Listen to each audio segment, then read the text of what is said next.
Why are some blubbering breakdowns broadcast on Howard TV and some are not? Howard 100 News wipes away the tears to take a clear look at this crying shame. All right, good stuff, Steve. These stories and much more coming up on the Howard 100 Noontime News, weekdays, noon Eastern, updates every hour. There he is, Mr. Steve Langford, award-winning news guy. See, that's where I felt Steve was mocking me there. Blubbering. Hey, Brian. Fuck you, Steve. Brian Phelan is here, who Artie claims was on to him the whole time. Not on I to did me. notice a few things.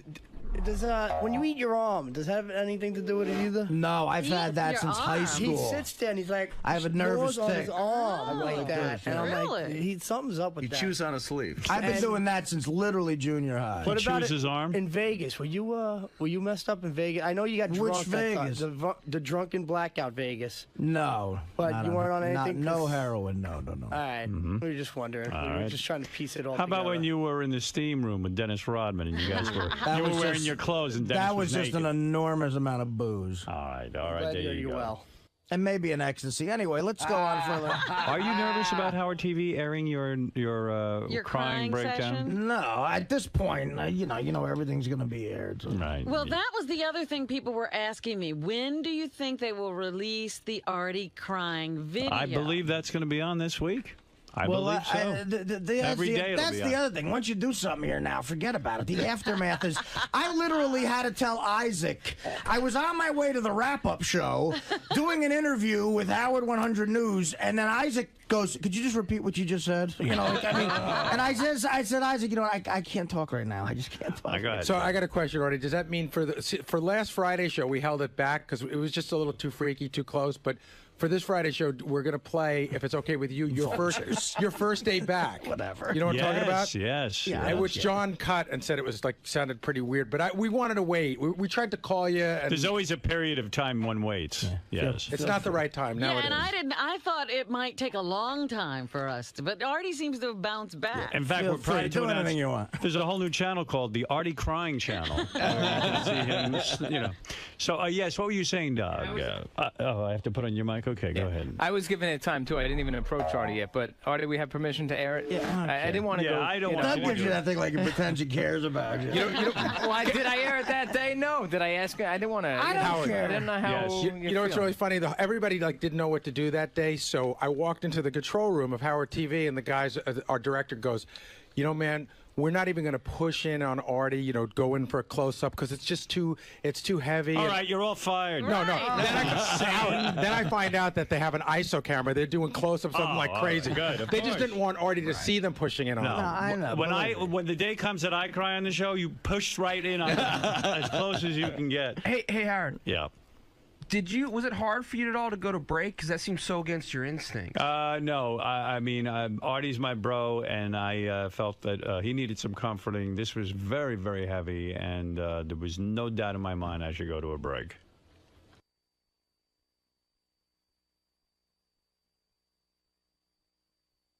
All right, we got three guys here. Guys, this is how it's going to work. I'm going to interview you and ask you your story, and then we're going to vote on who has the saddest story. Whoever has the saddest story gets the lap dance. I'm going to go to Mark first. Mark, hi. How you doing? Mark, you look like a nice guy. You look like a young guy. Are you a young guy? Yeah, 21. 21. What's going on? Well, how'd you end up homeless? I got kicked out of my house for doing heroin and ended up on the streets. And I've been running the streets in New York for about a year. And before that was on and off, but parents took me back, and then finally they said enough, and now I got a heroin addiction. You're still on heroin? Yeah. And what do you have to do to get money for heroin? You got to do tricks and stuff? Tricks? You know what I mean? You mean sex? Yeah. You have to do guys, right? Yeah, well... Yeah. Really? Yeah. That's a pain Dude, in the- right now... Are you gay? No, not at all. No, he just loves heroin. That's how good heroin is. Hey, what are you doing now? You on heroin? You're gonna be close to withdrawals? What's going on? I'll be close to withdrawals today. Yeah. So you need a fix by when, you think? I did a shot last night, so You're gonna need one by like 6, 7 o'clock tonight, right? Probably around 2 o'clock. Seemed like a Around nice 2 guy, a o'clock, bright yeah. guy. Can you believe this is happening to you? I mean, probably your whole life you heard, don't do heroin. Exactly. So what kind of panic do you go into if you don't have the cash and you're facing withdrawals? Usually, today was a different day. I wound up not waking up with a bag. Usually, I go to sleep making sure I either have You got a money bag, yeah. or a bag. Oh, so once you're straight, you start working on getting your And next. then I'll yeah. get off E, and then I'll go back and get like. I know things look bad right now, but just know there's one guy, Artie, who's jealous of you right now. He's absolutely. Dude, I can help you out. I got something for you. What do you have for him? I seriously got a miracle thing that can help you with withdrawals from opiates. I'm telling Really? you. Yeah. What is it? It's a pill called. You ever heard of something called Subutex? Oh, Suboxone, Subutex. Yeah. Did you ever try that? You put it under your. You put it right under your. Yeah, under your tongue, man. I was on Suboxone. And it didn't work for you? No, my insurance cut me off, and then I went back to dope. That shit'll help, man. Sucked, yeah. Yeah. It was great. I've struggled with addictions. If you guys agree not to grill me about it, I actually have those pills that keep you off heroin. I actually just saw that. I saw that. What are you doing with those? I got these things. I'll give you a few of these. I got Thanks, these Subutex. Thanks. Whoa. Wait a second. Everybody Maybe- just raced for them. Maybe Artie gets the lap dance. What the hell are you doing? It's Artie, a long story. Let's not get What are into you it. doing with Subutex or whatever that is? No, it's just I don't understand what's happening here.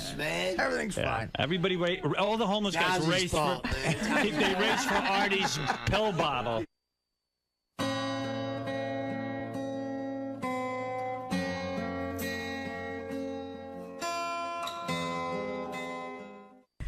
I'm still trying to figure out how Artie has those heroin pills.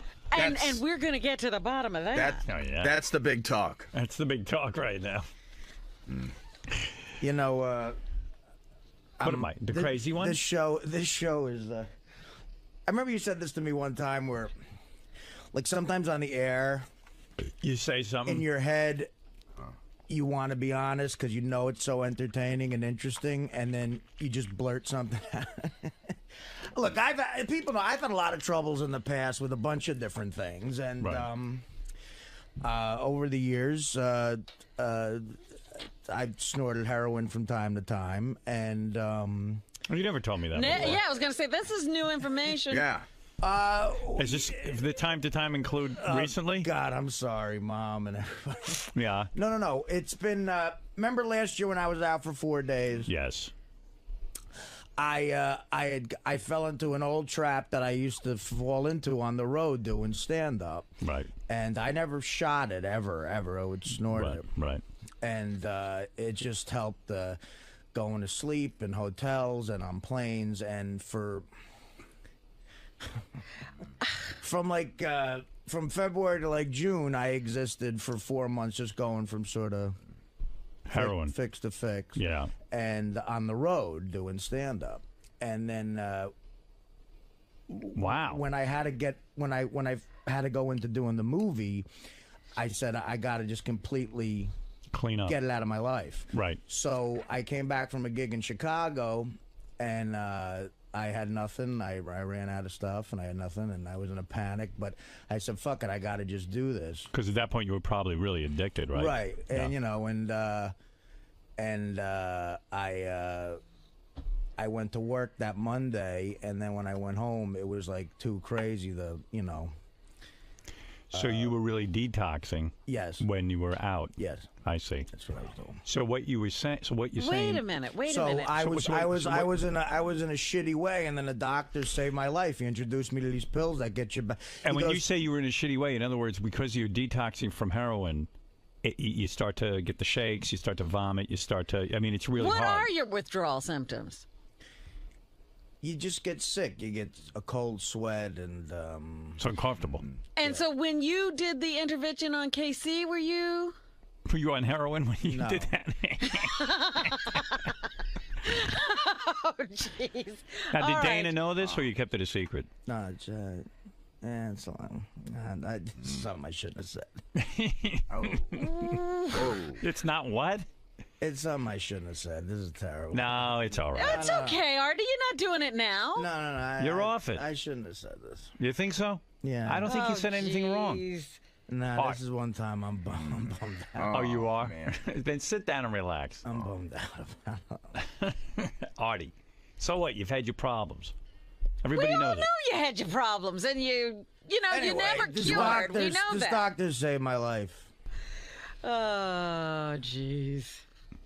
Don't be depressed. We all know you had your drug problems. Hey, we didn't think you were out of work because everything was fine. Are you listening to your iPod? Uh-oh, somebody's calling him. Oh, no. No, it's not me. Oh, that's not you? It's satellite. No one listens. Artie's lucky. Yeah, that's what you could say. Don't be bummed out. We're on satellite. Artie, no one will know. According to the newspapers, no one will know a thing. It was a bit. That's right. What's that music? Uh-oh. Is that your iPod? It's What not is that? me. I swear. Have I lost you? Is that me? That's you.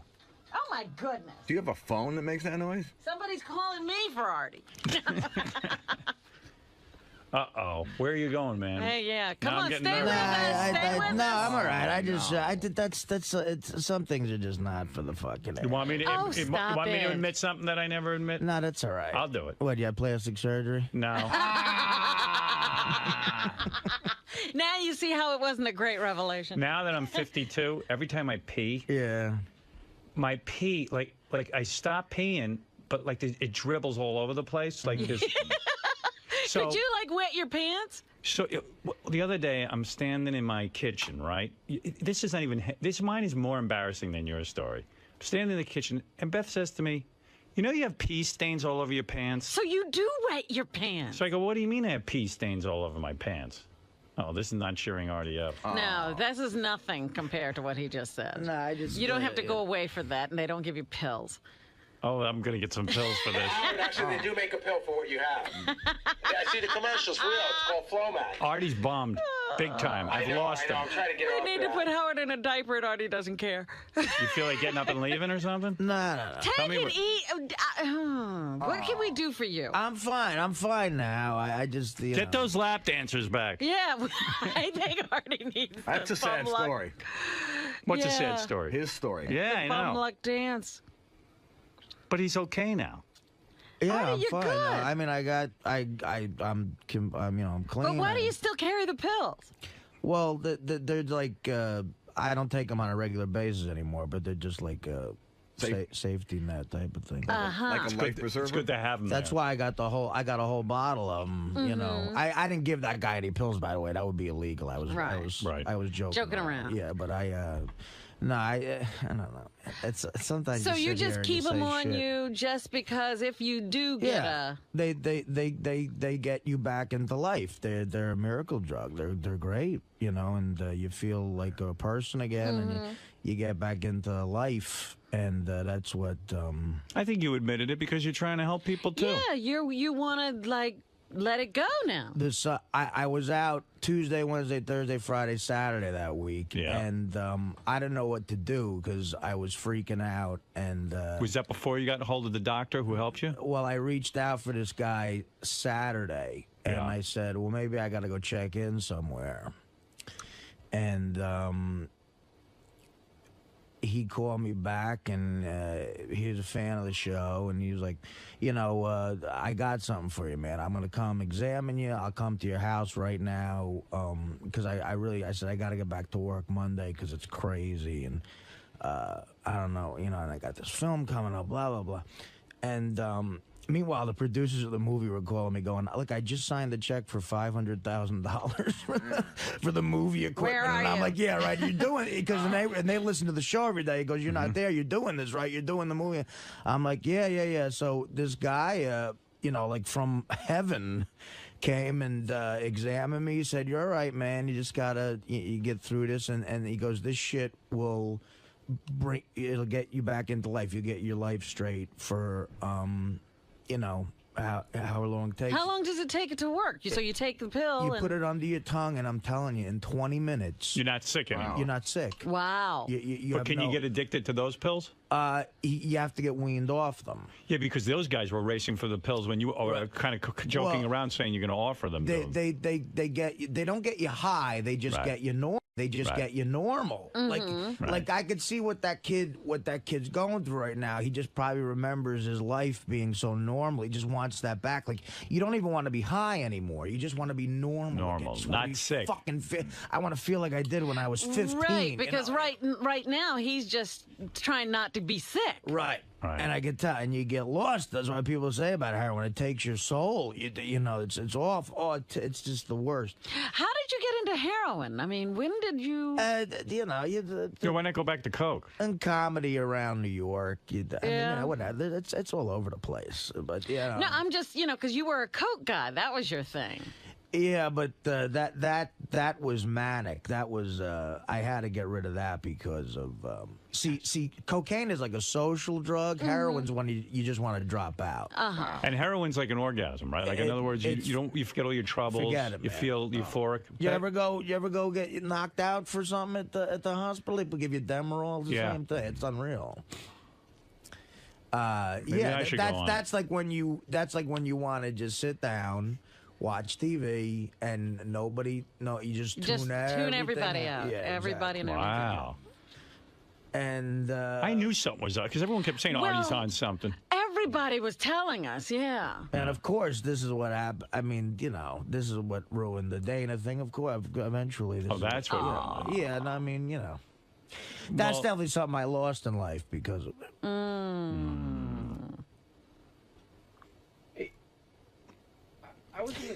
Benji, don't This will talk. make you feel better. Benji wants in. Benji, please. Wait, I have a stupid question to I was in the ask. bathroom. Was Artie on heroin? Is what's going on? Yeah, Benji, just act like you're not here. I was out getting a salad. Listen to the replay. Yeah.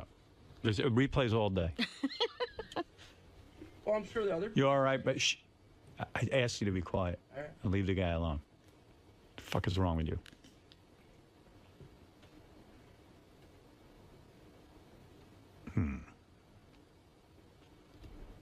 You all right, man? You want to take a break?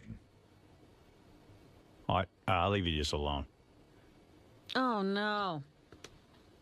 Well, hey, man, I'll tell you what. I'm happy you're feeling better. It's a good day. All right, I'm happy you're feeling better. That's all. I'm supposed to do a commercial. Today is a good day. I will do a commercial. Yes, let's break. No, I got to read a commercial. Oh, you got to read a commercial. shit. We were in a commercial? We were in the middle of a commercial. That was a commercial. Artie, you read a commercial. All right. See, I told you that bum thing was a bad It was a downer. It was a downer. Artie, I'll never bring bums in again. All right. Anyway. The sound of spreads, teasers, and I can't do a live commercial right now. No. Can you play a song? Yeah. All right. Yeah. All right. Thank you.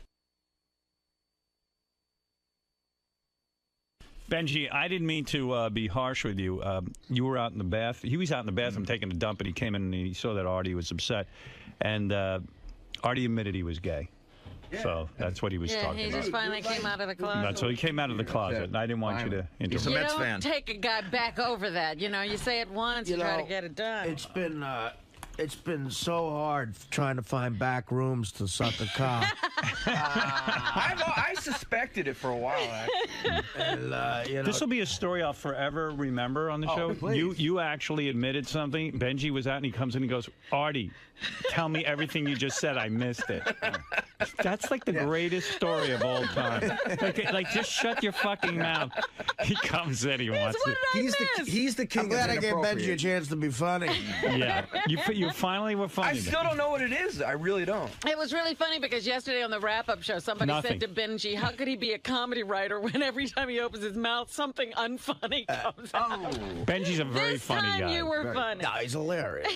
Do you want to explain to Benji? No, I basically, And it was something I thought maybe one day I would admit to you guys, but You didn't expect to now. the week that I was out last year was because on the road I fell back into snorting heroin. Oh, okay. And which is something I had done when I was younger, and you know, and I was going through withdrawals. That's why I was out for the week. And then this drug came into my life through this doctor who saved my life and got me back to work. Have you been having ups and downs throughout the year? This year, no. This year I've been clean since June. You know, I think June 4th last year. All right, Benji. Yeah, That's the Benji's story. now going to Benji's do gonna do an interview. Now he's going to get 20 questions. You're going to get us back to where we were. That's it. June 4th of 2005. All right. Thank you, Benji. Good for you, Artie. But you're not gay at all. Well, a little bit. Well, the other thing might is, be. like, I was looking at that poor kid, you know, he's got no money. Like, that's the other fucked up thing. I had money. Like, you know, you go on the road and there's guys in every town could get you whatever you want, Yeah. especially if they're connected to comedy clubs. So I would just tell a guy, look, take $1,000 off my pay and just fucking go get me whatever you can. That's why I voted for that guy. I Yeah. felt I was like, God, he's trapped in hell. He can get help maybe from his family, and he won't even take it. I think he's pretty connected to his family because he said to me at the very end, see, the other thing about heroin addicts is they're very good liars. Oh, you learned to lie like crazy. And so he had a different look on his face out in the hall, and he said, you know, my father's a huge fan of this show, and that's why he got serious, and tomorrow's going to be a really interesting day for me. He's in touch with his family. Okay. You know, I also never, and I swear on my father's grave, I never used a needle in my life ever because I hate them and they make me queasy. But, you know, I was snorting it, which some people say is more addictive than shooting it, which I don't understand that, but I've heard rehab guys say that. I don't know. How quickly do you get addicted? Like a minute? You know, it's like funny. hours? When I first went to rehab, when I was like, for other stuff, the heroin addict told me, he goes, dude, you have an addictive personality. Never try heroin. Right, because once you try it, man, forget it'll it. be... It's just- You're like an immediate. Do you want to hear from Ralph at all? Yeah, I don't care. Look, I'm fine. I'm back. All right, okay. I'm back. Ralph. Thank you for being. Thank you for being the first person to do that. That won't be going on all day. Yeah. All right, thank you, Ralph. Hey, wait, Artie? Yeah. You know, I think that's just a really brave thing you do, because I think it was coming from the fact that this stuff saved your life, and you just felt terrible for that kid, and you're like, hey, you want people to know that this, you know. There's hope. This can help you out. And you know what? Say you snorted some heroin. What's the big deal? No. What I'm saying Ralph, it's upsetting to him. It's very upsetting because it cost me stuff in life. You know? But you know, and I put my mother through hell again that she thought would never come back. And you know. Oh, she knew? Oh my God, my mother, you know, is the reason I'm, you know, alive. She basically came to my house and set up camp, like, you're not leaving the apartment until I go through the withdrawals, you know. Right. But she didn't know about this pill. Right. So her, my sister, and Dana were like an army around me. They wouldn't let me out of the door. Wow. Because were you threatening to leave? Well, you start to shake, and you know, you want to throw up. You don't know what to do. You can't picture never being able to get comfortable. Like, you know, you're tossing. You're sweating. So you got to do more heroin because you want to get rid of it. Yeah. Right. Well, that's what they call it. They call it getting well. Right. Or a fix. You're not right, so you fix yourself. That's where that comes from. But booze will help. Booze takes the edge off. And I have a whole bar in my house, so they were like, no, you got to go through this. And this is why I have strong women in my life. Thank God. People who think I'm a misogynist. That pill, the direct opposit is true. But that pill is genius. Well, what happened was it takes away the sickness. I finally said this ain't working, and you know, I mean, you guys didn't know what was going on, so of course every day was worse and worse on the air. And my, you know, like what's going to happen? I know you were more of a mystery to me than Fred is. You got to go for a little while. So what happened? I'm on cat tranquilizers. What happened was the movie guy said, if Artie's not at work Monday, we're pulling the plug. That's it. So now Frank Sebastiano had done 2 months of prep work. He moved his family. Did you go to the set? He took. Well, we hadn't started yet. Oh. Yeah, he had to show up here, not there. Here, they were like, "Look, we're shooting in a month. If Artie's not at the Stern show, you know, we're not doing this. Wow. We're pulling the plug on all the money and everything, and we're going to take the loss." And then he was I like, thought we're going to sue you. I thought you were nodding for a while. Yeah, oh yeah. Your eyes were rolling to your head. On the air a couple times. Yeah, I saw you nodding. I said, I said, well, I think he's nodding. Everybody was like, he's on something. He's on But something. There was a whisper going around. But that can also, I've also do that when I'm extra tired too. Right. But thanks. Yeah, I sometimes look like I'm nodding. Guys like my Italian, Italian brother bringing me cupcakes. And well, at least you did. I'm looking at this paper and it says that Courtney Love was in the Whitney Houston intervention. Oh, really? Oh my God! I'm insulted that I wasn't in the intervention. Why wasn't I at your bedside? Why didn't your mother call me to be at your bedside? I would have loved to have done obviously, something like You would have loved to have seen that scene, huh? Yeah, I love that shit. You know, it's just, oh God, it's just an awful brew. Artie, let me ask you a question. What? What is like you've done stuff, and what is the feeling of heroin that's so? Well, that's what I was trying to get to with the everything melt guy. away? That's a problem. You feel happy? Do you do stuff? Like no, you don't do stuff. You're not productive. That's why, like, there's certain drugs that are so, like ecstasy, coke. Those are social drugs. Those are great. Yeah. Heroin. Those are great. Or opiates in general. Make you withdraw from society. You just you isolate yourself, and it's just so much fun to be alone. And do you like to watch TV, or are you just alone? Yeah, what you do is you sit back, you have a cigarette, and you watch television, you listen to music. I would listen to, you know, you're not out. Neil Young and Pink Floyd and. But how long does that last before? I mean, I really genuinely like doing that. Yeah, but how long before you have to say to yourself, "All right, I got to get some more"? About 6, 7 hours. Yeah. You know, so then if that you don't lasts for a while. You don't have it, you're in a panic. You're not high that whole time, but you're not sick. You know what I mean? Right. It's 6 or 7 hours before. And after a while, you stop getting high, right? It's just like you're just not sick. Right. Exactly. Is it like smoking pot except extra? It's way different than weed. It's way different than weed. Is almost like, to me, almost like an acidy type of thing. Like it makes me trip weed. Heroin is like. Weren't you tempted to shoot it once in a while? No, never ever. I just hate them. I can't look at a guy putting a needle in anything. Yeah, that's disturbing. It's gross, but that's why I said, like, my mother, man, she just like she's just like a general. She just sat. She when I was shaking, she would hug me and say, you know. Do you call your mom and say, "Listen, Mom, I'm in a bad way. Get over here"? Like, well, she would hear me not on the show. She would hear me not on the show. So she could tell. Right. Yeah. So there's like, what's wrong? And of course, with my history, you know, so I was just taking the phone off the hook. Oh. And then, so I said to this doctor, I reached out for this doctor. At an old rehab where I went years ago, and this guy, I left a voicemail. I said, "Listen, my name's Artie Lange." I gave him my general information, and I said, "This is what I'm going through, and I gotta detox somehow, professionally, maybe." So, thank God you knew to do that, right? I told him, I told the guy that you have to. When the guy called back, he said, "Listen, I'm a big fan, actually, and you know, everything's confidential." But he goes, "I've been hearing you haven't been on the show, and you know, you got to get back there Monday." And I explained to him the movie situation. I said, "Yeah, I have to be at work Monday morning for a lot of different reasons, and I don't have time to detox." He goes, all right. He goes, I'm gonna come and examine you first, but afterwards, I'm telling you, I got a miracle drug. And he turned me on to this Subutex, which you just put it under your tongue and it dissolves. And he goes, believe me, in 20 minutes you're gonna feel better. And when you're in that position, you don't believe anybody. I'm like, dude, nothing's gonna happen in 20 minutes. And sure enough, maybe it's even a psychological thing. Everything. The sweating, the vomiting, everything goes away. So he called in the pill to the pharmacy at 1 o'clock on a Sunday.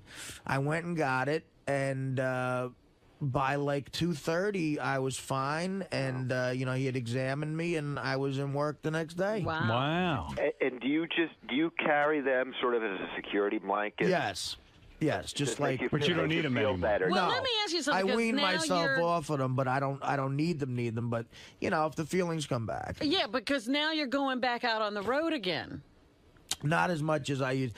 The stress of shooting this film was an extraordinary thing, and I hope the reviewers realize that. Yeah, how dare they? I mean, really? But well, you guys liked it. That's all I care about. I know, I loved it. No, but I so it just was and the road just blows, and right. But that's why I'm saying that, because now you're doing you said you're going back out again a little bit. It's a different kind of thing. Yeah. I mean, again. I got my. He said you'll be fine. And see, the difference between me and this poor kid we had in here today was, like, I had the greatest job in the world to go back to, and a career, that I'd worked hard for. I love what I do. I have a passion for my career. There's a lot of drug addicts who don't have that. So I had a reason to stay clean. Right. You know what I mean? So I go, all I need is that pill to get normal again, and I'll be back in the game. And obviously, I want to do what I'm doing, so I'm staying clean. So it sucks when you don't have a passion in your life. Well, yeah, he's a 21-year-old kid who's getting his cock sucked for money. Oh, I mean, he's God. in bad shape. Mean, that's just like, and then I had money, in the old days when I was doing blow in the city and stuff, you didn't have any money. And yeah, that's sort of a regulator. Right, exactly. Yeah, you could kill yourself with the kind of money you got. I had unlimited cash. Yeah. I'm glad only in the sense that you told your story, because maybe to inspire somebody out there. No, anybody who's going through that, if you have something you want to get back to in life, I'm telling you, go get this Subutex. It's a miracle, and but the key is, once you get on it and you get straight, be productive. Get out there and do shit, because then psychologically, you'll get back into it. Sounds like they should be handing this drug out on the streets to these people. Well, it's very expensive. Very expensive. And it's not only that. I mean, if they're not willing to clean up, they're just going to feel better and then probably just go out and do heroin. That's the problem with that kid. He's never started a life. Right. All right. I don't know if you remember. You remember when I got back to work that day? You guys, you suspected who knows what was going on, because every depression I've gone through has been because of drugs. Right. So a shrink told me, he goes, look, you're not clinically depressed. You've come off drugs and you get depressed. Right. So that's what you're going through, and you were cool about the whole thing. You guys were like, do you want to go through what happened? I'd love to hear that day on the air, actually, for the 23,000 hours of tapes, my first day back. By the way, there's the voice of Artie Lange back, feeling better. Do you want to make a statement, or you just want to skip it? I don't care. I was interested because you started talking and I heard some chuckling, because I thought maybe we should just take attendance this morning and see who's here. Hey, because, if I get one more call that Artie's a drug addict and needs to get back into a drug program, my head's going to explode. Here's a guy already first call of the morning, Kyle. There you go. Hey, what's up, man? Here it says, Kyle thinks Artie has a drug problem. Right. Yes, he does. He seriously does, man. Come on, Artie, dude. Artie, tell the guy. It's not drugs, but drinking did play an issue in my latest going nuts session. Oh, really? Well, I went a little nuts, yeah. Not like cabby nuts, but still nuts. Bummed out but nuts. Drinking had something to do with it? I've been really stressed out. Yeah. And to the point where I was getting physically ill, and I was drinking on the road a lot, and that spilled over into the week a little bit. Oh. But you've been drinking for 4 years straight, and you haven't missed any days, and then you're starting to miss all these days. Hey, They caught up with him. Honestly, not during the week. I mean, I know people think that, but I would just sort of binge drink on the weekends. Oh, so you're a weekend man. You know, that's what I became, but I used to drink all the time. So And- what? I mean, when you I mean, to be totally honest with Yes. you, yeah, booze had a little bit to do with. No, but I meant when you say it encroached on the week. How did it encroach? Well, you know, when I got back off the road from Chicago or a plane ride where I was like stressed out, I would have a drink on a Sunday while I was watching the game. Yeah. Which I never did in the last, like, 3.5 years. Uh-huh. And then that sort of led into getting lit on a Sunday night. And then, you know, I would just do the same thing. And on a then not being here on a Monday like morning. self-medicating, yeah. I see. Okay. Yeah. So, oh, sorry. And I really got, like, really, really out of it. Like, really, really out of it. It's really hard just to drink on the weekends. You know what I mean? Well, especially if you had a drink during the game on Sunday. Well, especially if you have a drinking problem. So, you know, I mean, it kind of sucks to limit it. I mean, if you got a problem, you'd like to have it all week. Why control your problem? Controlling your problem means you don't have a problem. But believe me, that I didn't start doing coke again. If I start doing coke again, it would be I'd be like somewhere in, I don't know, La La Land, Mexico. Well, that's good to hear. Yeah, no, he doesn't have a drug problem. No, I do. I always will. You know, that's what they teach you. Oh. In rehab, you'll always have a drug problem. But isn't the problem getting the drugs? No, not at all. That's what Hunter S. Thompson said. Right. To quote a great man. Yeah. I have a drug problem. I can't get any. Yeah, my problem isn't the drugs. It's I can't get them. The police are my problem, he said. Yeah, but it makes them so hard to come by. They keep the drugs from me. Well, it's good to have you back, my friend. No, well, look, I'm sorry about the hassle I put you through. And, Well, I still don't understand. I mean, like when you say that you got really messed up. Like I couldn't function. Like you know, like really, like mentally just out of it, just gone. Really? Yeah. What does that look like? Wow. Do you like lay in bed all day? It just looks like this, with my hair a little more messed up. Did you lay in bed all day? A lot of it. I mean, I wasn't up like exercising or anything. Just stayed in the house, stayed in bed. Not really eating. Yeah. That's good. Yeah, I know. The one thing it does do when you go a little nuts is you look real thin. You look good. I'm the thinnest I've been in years. Wow. I knew something was wrong when Artie looked at me and he went into devil eyes and he goes, Artie's got to do it. Artie's got to do it. Right. Oh, that was the worst day. That was the worst day. Artie's got to get heroin. Okay. Artie's going to do what Artie wants. Were you like in a panic to get a fix like that? You remember that? Do you remember that day? Yes, well, there was a bunch of days, like that's why I asked that kid. I go, dude, do you have anything on you now? Do you either have the money or the bag? And he's like, no, and that's absolute terror. Panic. Yes. And did you have a regular guy? Like, did you run out of the station to a regular guy? Did you have to hunt somebody down, or like how do you do that? I don't want to get into any of that, Ro. Oh. That's not all right. But I think this is a bit of letting go of that. Doorman? You know, when you're keeping that stuff secret, it's still a part of you. Yeah, it's brutal. Yeah, it's still a part of I just want to say I'm really gay. You were need to funny top 'em, huh? trying to pretend that you were going to make a revelation that you wet your pants.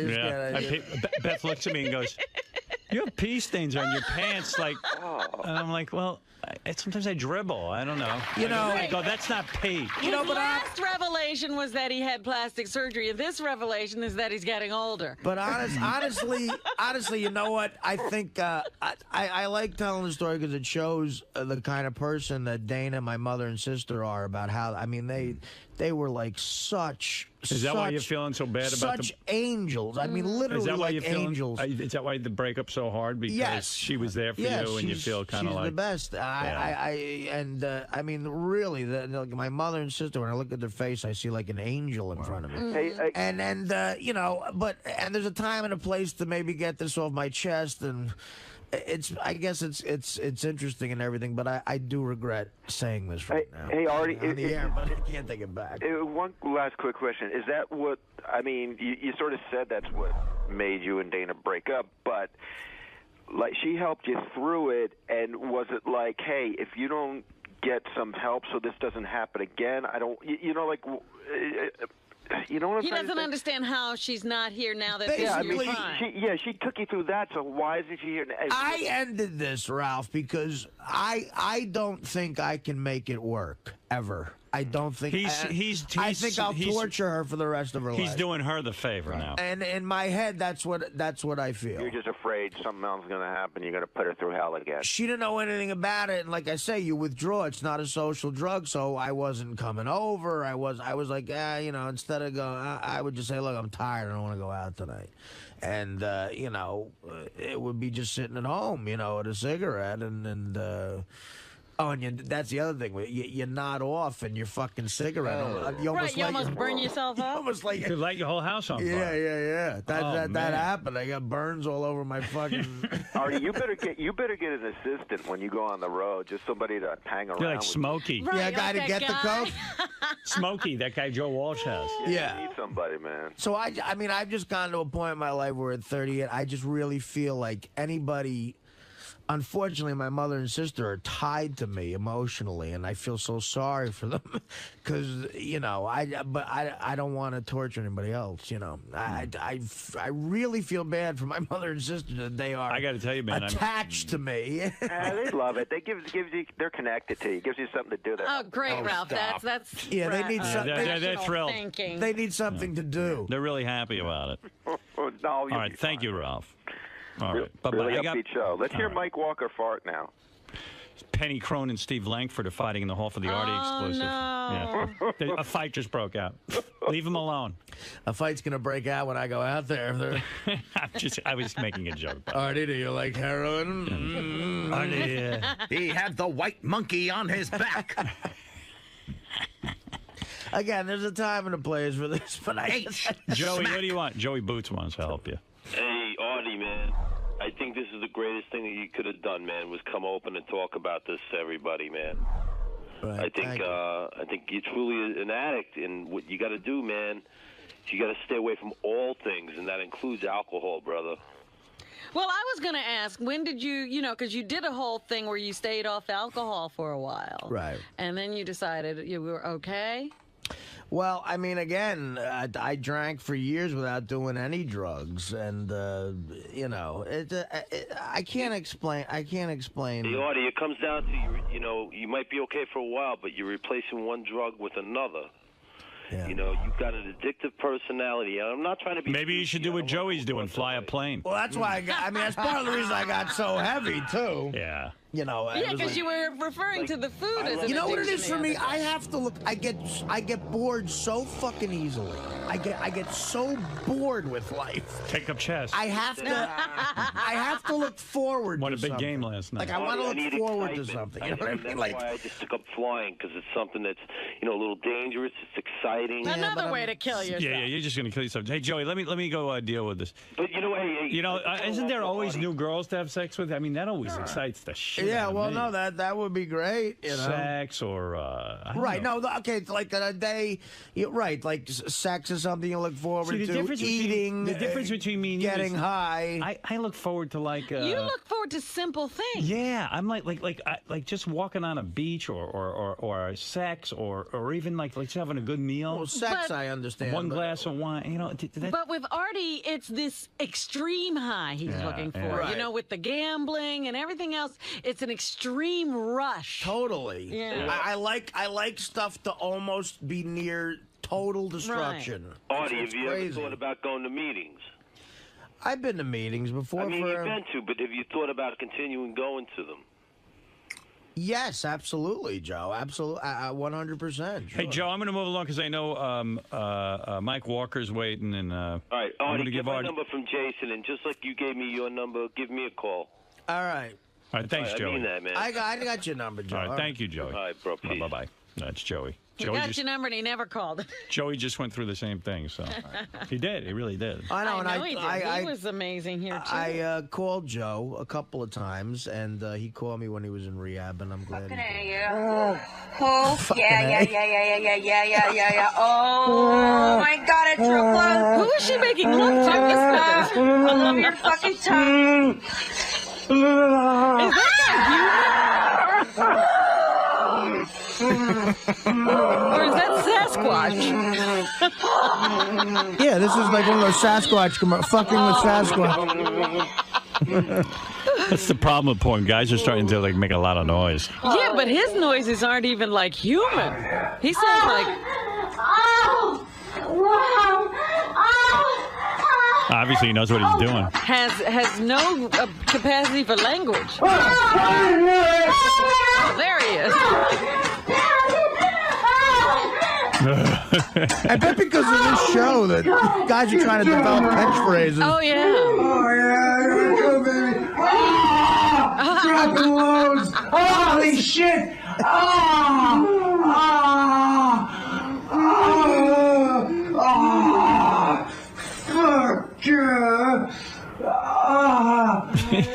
I have to say, dropping loads is one of the stupidest catchphrases. Oh, come on. I love it. Anyway, so that was that. All right, hey, thanks, Bubba. Okay, man. Right. So then, so we were just talking about, how to, because after Doug's wedding, I was like, wow, this was really cool. It was just fun. We hung out at the house. It was nice. It was relaxed. You really got, It was like a weekend wedding. Yeah, like spending time with the people you care about, And well, I want to tell you, just real quick, to go back to that, how conscious I am of that. The chick I was going to bring was a doctor. I said to myself, you know what, because I put them through a test in my head, and she really didn't pass every one of them. So I had my doubts. That's why, I'm aware of what you're talking about. Yeah, because Beth was like, oh, my God, who's Artie going to bring? I said to Beth, I couldn't tell him no. The chick, if she starts drinking... What did she fail at, the one that you wanted to bring? When she drinks, she gets a little nutty. Oh. Right. So... That could have been fun. Yeah, but going nuts, baby! Probably not. As long as you blindfolded her on the way there. Yeah. So I didn't need that. It was fine. Instead, we brought Ralph out to embarrass me. Right, exactly. Oh, God, that's true. Yeah. Well, he was as bad as any crazy chick. Well, evidently you embarrassed him. Yeah, Ralph is such a fuck up. He went on the Superfan Roundtable to answer questions about the weekend and when he came out. And, I told you, it was horribly embarrassing, when I got out of my car and we went to this concert that is so wonderful out there. And Ralph had to pee real bad, and he just starts peeing right in front of everyone, peeing in the, and you got to hear his whacked out explanations of things. It's just unbelievable. What page is that on, guys? I lost track. Maybe JD page. I don't know. There's so many pages, Robin. MTV page. MTV page, you mean? That's on MTV. The Ralph thing is on MTV page? Okay. Yes, in yellow. Thank you. Okay, here is Ralph on Superfan Roundtable. Listen to this fucker. First of all, he's mad at Artie. Artie is you. I mean, I'm not going to go through the whole story again of what happened with that weekend out at Ralph, because I figure our fans have heard it. Yeah. But as you know, Artie lent him $300, and then Artie was concerned because he kind of hadn't heard anything about it. All right, so listen to Ralph. So here's the deal: what did fucking Artie expect me to do to get this? What is the problem with this $300? Here's what it was: I didn't fucking ask him for this money, and how was I supposed to get it back to him immediately? Here's what he said. I don't have a fucking pile of cash underneath my mattress. I mean, I'm not rich like him. I don't have hundreds, and I'm not a gambler and a drug addict. I don't keep piles of cash in my house. This was his take on it. He gave it to you because he wanted you to. I'm just giving you the recap. He's an asshole, and he tries to come off like he's just regular. I'm just a regular guy from Hoboken. Yeah, right. He's a regular. So was Frank Sinatra, but then he became Frank Sinatra. And that Artie thinks that I am not going to pay him back is ridiculous, or that I had no. I'm not paying him back now. By the way, fuck him. I knew it. That was good. That's a good way to First get out of all, of it. So you lose your bet. Yeah, right. Ralph, First of all, Ralph might not have piles of money, but he had $300 on him. He had the $300 Artie gave him. All I said was I didn't want it back immediately. I thought maybe I got the idea that he still had the money on him because he didn't spend it. So when my driver got there to deliver his bag, I thought maybe he'd give him back the money. But, you know, whatever. Yeah, but Artie, you know, here you lent the guy $300 out of concern. And I know he didn't ask me for it, but, you know, It's not a, you know. But also, he could have called you, and when you spoke to him numerous times, said, "Hey, Art, by the way, I'll get it to you. I'll get you the $300, and I'll." That was really nice of you. Thank you, and I'll get it back to you. Just acknowledge it. That's all. That's what Artie was saying. Like, wouldn't you say to someone, "Thanks for lending me $300"? Thanks, by the way. Listen, I'm a little tight now, and I'll get you when I get back from California. I'll get it to you. I haven't heard all these, but they're marked Ralph mad at Artie. Let's see. The whole thing is that he called you from the chopper, said that he's going to send your bag over with the driver. Then he talked to you again after you got it. But there was no mention again about, like, hey, I'm going to get that money to you, or thanks, or anything like that. Obviously, I am So going. what he why presented- would I not? Wait. If you gave me $50 for whatever the reason, Mutt, would you not expect it back? Would you not expect that I would? Why would you give me money? I hear you. Well, what he said then is you were leaving for LA. If he thinks I would do that, he would do that. He's projecting what his fucking fucked up behavior onto me. He also said that you had not paid him the last debt, even though it had been brought up on the air. I did. I paid him the bet, and So I paid him with interest too. So it was he's like lying. $200. Go ahead, yeah, Lori. he's lying. He's And also, he's a big fat liar. He brought up that you never. It was very expensive to take a helicopter to the Right. Hamptons, and Gary said thank you so many times, and you never said thank you. And that's a complete fucking lie too. I know exactly where I said thank you to him twice. I said once to his at Howard's house. I said once in the actually 3 times. It was in Howard's house. It was in the helicopter, and it was when we were in the pool together. According to Artie, you said thank you after you made an off-color joke to him that really insulted him, and he said that you could tell that he was insulted, and then you said thank you for the helicopter. Just again, you're going to have to read. It's some sort of fat joke that he didn't like. Artie is crazy. Wow. He's angry at Artie, and Artie is crazy. Ralph hot. Want to hear one more or no? Ralph says. These are great. I love it. Ralph never said thank you or even offered to pay anything about the helicopter. What am I going to offer to pay? It's like $10,000. Yeah. Hey, Artie, let me give you $5,000 for that. You know, I said thank you. I mean, I don't know what else more I can do. Don't fucking invite me then. And it's my fault that they couldn't land the helicopter in one place because Artie weighs 300 pounds and Gary weighs 250 pounds. Maybe if those guys weren't such fat fucks, He said that wasn't your fault. He said it wasn't your fault. No, it's indirectly Ralph calls it my fault. Don't fucking invite me. I said yes. Somebody invited me something and I said yes. So how's that my fault? Fuck them. It's good to see the healing start. So I anyway, did mention that he said thank you. I said he said thank you. This is Ralph talking about the peeing at the Hamptons event. All right, now like this I gotta hear. First of all, that was so fucking ridiculous because this Hamptons, big fucking Hamptons thing, we're in the fucking middle of the woods. There were trees. There was no red carpet. It's in a woods. It's a beautiful setting, and there are people there who represent the concert who are all seeing him piss out walking outside of my car. Just because they set up a tent in the woods doesn't mean you can pee I'm in getting it. crazy out there. Yeah. First of all, it absolutely was a red carpet. Just because it's in the woods doesn't mean you can. They erect this enormous structure, beautiful stage, beautiful tents. The paparazzi's out there. If you look on Wire Images, You see trees and he thinks it's okay to pee. Yeah, just because it's not a structure that's there all the time doesn't mean it's not classy and beautiful. Even if you had a campfire, you make your latrine away from the campfire. All right, keep listening to this. But every most natural concert- thing in the world is to go piss at the on a tree. Unlike Howard, who pisses into a limo and then throws it all over the side of Ronnie's car. You know what? That's bizarre.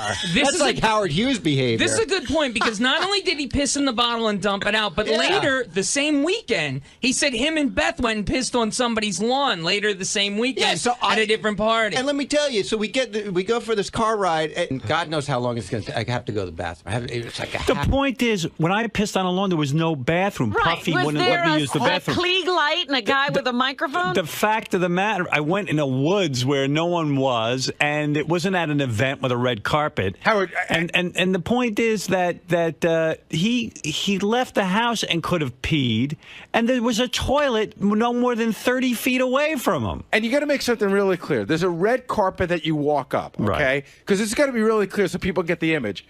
Probably about 20 feet to the left of the carpet that every person that walks on, Paul McCartney walks that red carpet, Billy Joel walks that red carpet. Right. Ralph you see him in the woods. Artie, the guy, how did the security guy see him and point him out if he was being, so discreet? Right. Yeah. The security guy came up to me and said, "Your friend over there is pissing." Right. And if it's so natural, yeah. Why there were 2,000 people at that concert? Why was he the only one in the woods? If it's so natural, right? I was like, said to the driver, "Oh my God, could you just stop and let me pee?" I had to piss in the worst way, and then we got out and I peed. I went in the woods. There was a toilet right there. All done that. I've been to concert. You piss next to the car. That's fine. It all goes back to Howard. Like what you do when you pee, they're like, "That's a Howard Stern guy peeing." You know what? So Howard Stern should have stopped the limo when I said I had to pee 20 times. We should stop the limo. Why are you involved with him? I don't know. I'm done. He's really he's such an ingrate. It gets better. Wait. Listen to this. Wait, there's more. He has a comment that's even out of there for Ralph. I got to give it to him here. You should have stopped the limo that you provided. That he'd be running behind a bus if it weren't for you. He wouldn't be anywhere. Stop the car. Why didn't I gotta pee. Since when did fucking Howard become like this? I don't know, the president. I mean, you can't do anything bad around him. Because you're the guy who pissed in front of him and stuff. Listen, Ralph, we had to stop taking him with me to appearances because he would fuck up. He would embarrass me. So I mean, he's got to understand. It's not and he's saying, when did you? I don't want. You always have been. But the fact of the matter is, if I want to do that kind of behavior, that's one thing. I'll accept it. That's my behavior. I don't need him doing the behavior. And that's my point. And if it's going to have your name on it, it should be your behavior. He doesn't understand it. It isn't Ralph peeing in the woods. It's the guy who got out of Howard Stern's limo peed on the red carpet. Mm-hmm. And Howard, this thing got to make clear. If Ralph wants to go to the Giant game and pee in the parking lot, that's fine. But he is with you at an event that you're represented at. Right. That's what he doesn't understand. Yeah, and I'm not the president, but at the same point, I don't want to. But he's almost acting as if you're not the president, you should put up with this. Right.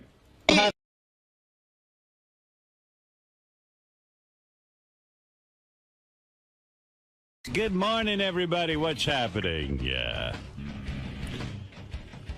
Got an exciting show for you today. By the way, stopping by on the show today is Joe Frazier, one of my heroes, who I believe was a great world champion of boxing, who was 10 times more talented in the ring than Muhammad Ali, and 10 times the man Muhammad Ali was. That if people who are boxing fans or just fans of great iconic heroes, the true hero of that era was Joe Frazier, not Muhammad Ali. Start that again. Well, I think you really need to watch a special that's going. In fact, that's why Joe's here.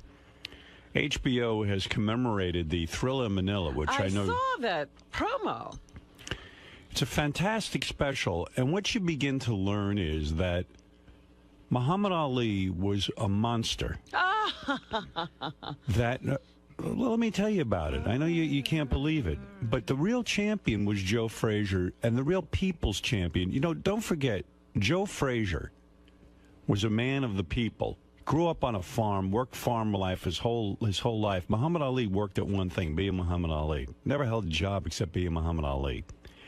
Oh, and when it came, bad thing. hold on, when it came to fighting, he called Joe. He did the worst thing you could do to another black man. He said that Joe was a race traitor. He said that Joe was a gorilla. He was ugly. He was too black. And he said he was a traitor to his own people. And Joe Frazier was a guy who was just boxing. He was working his way like any other man, trying to find his way in life and make a living. Muhammad Ali went and spoke before the Ku Klux Klan. He went and, if you can believe this, spoke at a Klan rally and said to them that he wanted to see the races separate, just like the Klan. Oh, yeah, that he was approved of the a- Klan and palled around with the Klan. The very same Ku Klux Klan that was tying a noose around his brother's necks and lynching and burning crosses. He sat there. Well, I think that you're not looking at it in a certain context. You're looking at it as a white man. Look at it as a not black woman. No, but I'm looking at it as a person who grew up in a confused society. What Ali did to Joe Frazier No, was worse than a lynching. Did he call him Cassius Clay before Muhammad turned on him like this? You can't answer that I think yes. In fact, no, you have to watch the special. I can't answer the question. Okay. The fact of the matter is that Muhammad Ali was beating up Joe Frazier so badly that his own people, black people, would boo him and shun him. And, I mean, what did he have? He You're was not like, answering my question. in the verbal war, he went Cassius Clay. Big deal.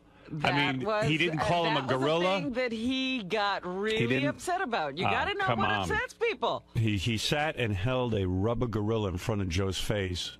And white people loved it, by the way. You know, for years, dark-skinned black men were, you know, ugly and disgusting. And Cassius Clay went right into it on him. Excuse me, you act as if Cassius Clay was enlightened. Cassius Clay did terrible things to Joe Frazier, Cassius race Clay baiting. did the same things that black No. people are doing to each other today. I'm talking about Cassius Clay, your hero. Today. And Joe I never Frazier. said he was perfect. Joe Frazier was a better fighter. He was not a better He fighter. was not a better He fighter. was. How come he lost twice? He lost once. He lost twice. Let me tell you something. Hold on. The second, you don't know anything.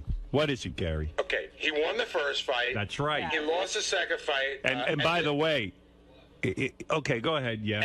And this fight, you know, Robin, you know the story. Ali wasn't getting up for the 15th round. And He wouldn't let- Joe didn't get up first. That's why the fight was lost. Joe was blind for the last 4 rounds. His eye, blind in his left eye, right eye closed. And he had a these manager. were terrible, terrible fights. But who was declared the winner of the third fight? But I'm just saying. That's exactly right. He was lynched. He was lynched again, Joe Frazier. Joe Frazier. Here's the proof. Forget everything else. See who's talking and who isn't. See who's walking and who Well, isn't. maybe Muhammad has paid a price He for the way has. he lived his life. Karma.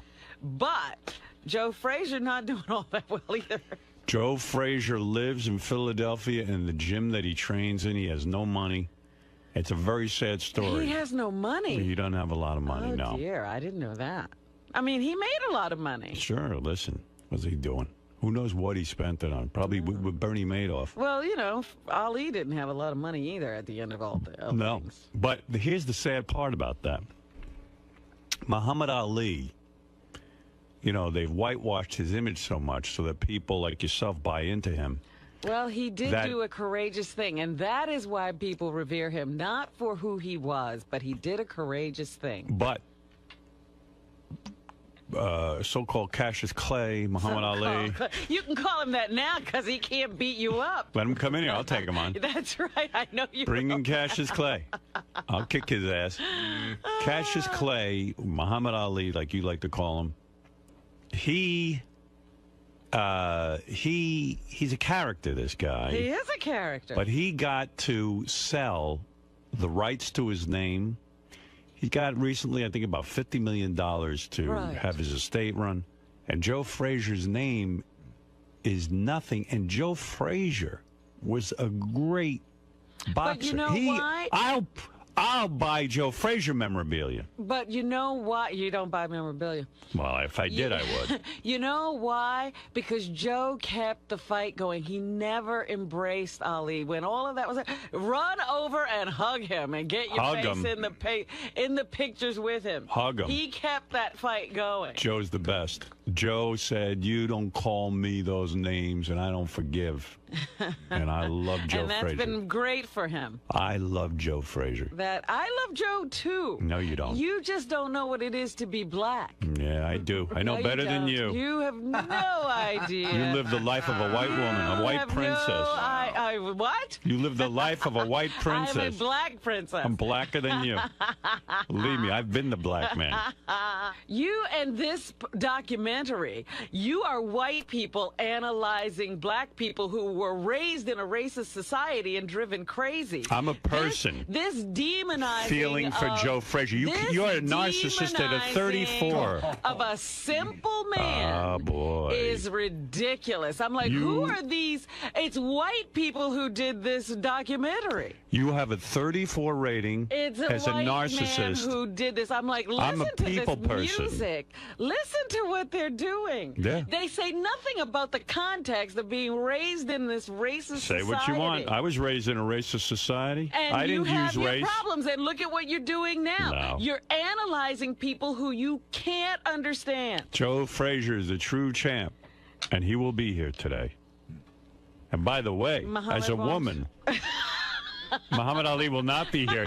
He, by the way, doesn't have anything to say. He's in La La Land. Isn't Daniel Carver a simple man? He's simple. I don't expect don't wait, hold it. You expect me to think Daniel Carver has a rational thought about So something? you forgive Daniel Carver. Right. I do forgive Daniel Carver because he's out of his mind. I don't pay attention to Daniel Carver, and Daniel Carver has nothing to do with how I feel about myself. But would you say then that goes to all people in the KKK? Yes, they're dumb and under some delusion that I have some responsibility for how their lives are. So Ali is dumb too. Absolutely, he's That's dumb. right. And You Joe Frazier is the read what people's I champion. Say, read what I say in my book. It's not that Ali was a great man. It was that Ali was someone we could relate to. We couldn't relate to Martin Luther King. We could relate to Ali because he wasn't perfect, So you don't. but he was brave. You're not angry with those guys who lynched people, are you? No, they're just dumb. Oh, here we go. All right, Here there we you go. I could I'm be angry. at the entire society and the entire country. You know, when You somebody, got the wrong hero. When somebody raises their hand and says they've not always been proud of America, white people scream, "Whoa, you're not a patriot." Now you're using it the opposite way. Joe Frazier is the people's champion. Just remember that. And rewrite your book and put Joe Frazier's name. Brainwash me, honky. Joe Frazier, the man. And don't you even talk to Joe when he's here. I won't talk to Good. Joe when he's here. Because you're going to try to rile the poor man up again. Oh. Let him have some peace in his Wait life. till Joe gets this here. Is so ridiculous. Do you know this During is the interview, same... face the wall. Shame, the wall How of dare shame. you. Now look at you trying to master me and tell Your me master. what to do. Yeah, I've been trying for 20 years. And you finally wised up. You won't listen. Whatever. Anyway, so Joe will be here, and we love having him in. And stop trying to demonize Muhammad Ali. Oh, I'm not He is who demonizing he him. is. I'm He's demonizing living you. His life, and he's suffering for whatever those crimes are that he did commit. Thank you. Well, now you're He talking. doesn't need you to be his judge, and you should feel. I judge him. You should feel inadequate to judge anyone during this era. No, I'm totally These were adequate. people. We were all fighting for our freedom at that time. By the way, Robin wants you to know Hitler was just a simple artist with a No, dream. Hitler was a maniac who come on. got He's your hero. control, who got control of another bunch of maniacs, and they all followed him. So do you ever get upset at anyone's behavior or no? Surely I get upset at the actual behavior, but you can't expect crazy people to have rational thoughts. Your hero, Muhammad Ali, Was a crazy person. is the wrong Driven hero. crazy by the society No. he was grown up. The wrong hero. You need to And so worship was Joe Frazier. Because for Joe to be subject to someone else calling him a gorilla is ridiculous. It shows a lack of character. No. Yes. Joe had a family. You can't. That people. was part of the problem. Stop it. You've never had a national figure, beloved national figure, sit there and ridicule Are you kidding me? I've been called names all my life. No, not on the world stage. Absolutely. People have Who did ridiculed that? me. Who's the maligned prominence? me just for working with you. Who is the prominence of Joe, How about Muhammad the woman Ali? who runs Ebony magazine? Oh, I never heard of her. Almost every black organization. Never heard of them. They shun me. No. Shun me. Bullshit. Bullshit. That's right. Have you ever seen me in Ebony magazine? Yes. No, you haven't.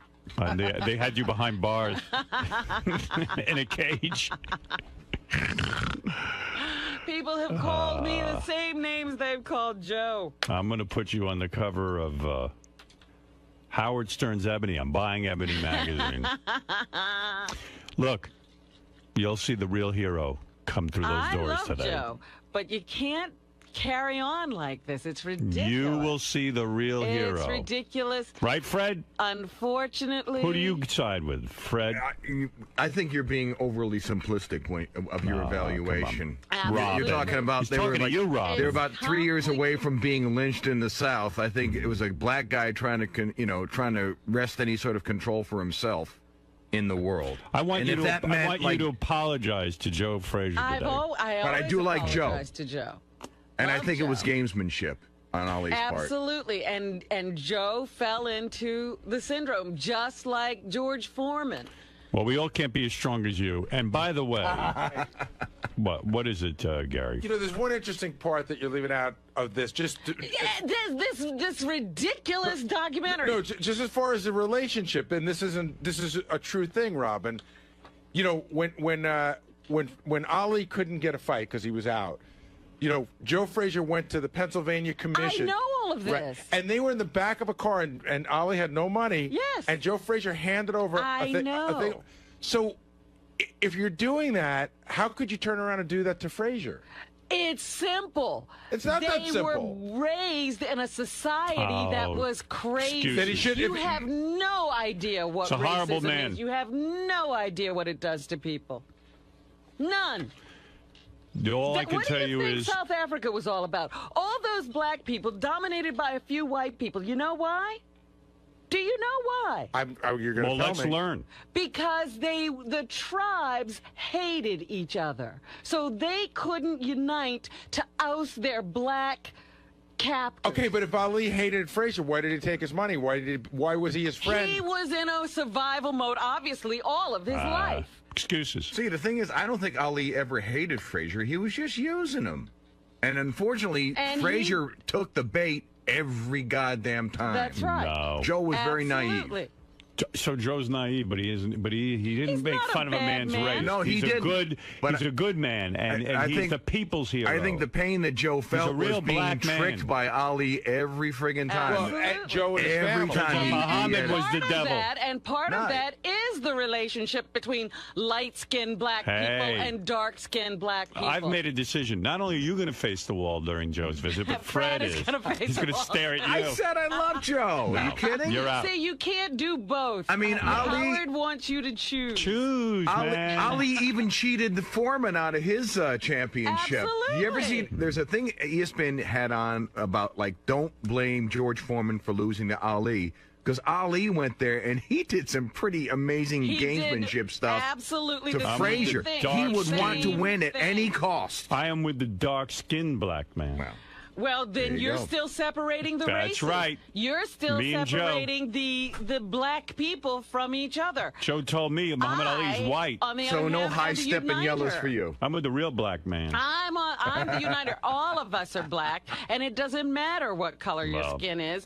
And Then you're not we black. have to realize what racism does. It even turns people against themselves. Joe Frazier will be here, and Robin and Fred will be facing the wall. Thank you. Here we go. Massa says we got to face the wall. Massa's telling you. You better listen. Because we got opinions that don't agree with his. I'm sorry. You guys better face the wall. All right. Mr. Frazier. Good morning. Hey. Right this way, sir. Happy birthday. Happy birthday. It's a happy birthday. 2, 3, 4 months back. How you doing today? Oh, man, I'm doing fine. You excited to be back on the show? Oh, it would be nice to use the hours. You know what I mean? We're going to talk about what we used to do. What's that? What are you going to talk about? I really don't know, man. I don't mind.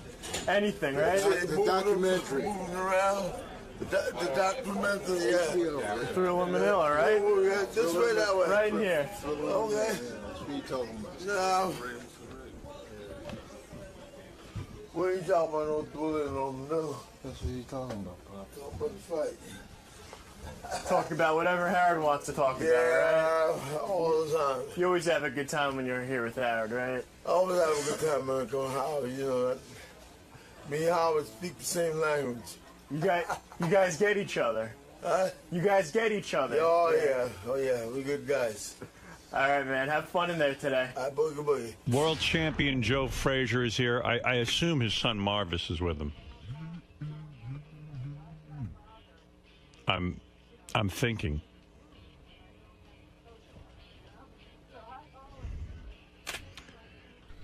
Joe is this man walking through the door is the greatest boxer of all time. I don't care what anyone says. He's the guy left standing, not Ali or so-called Cassius Clay.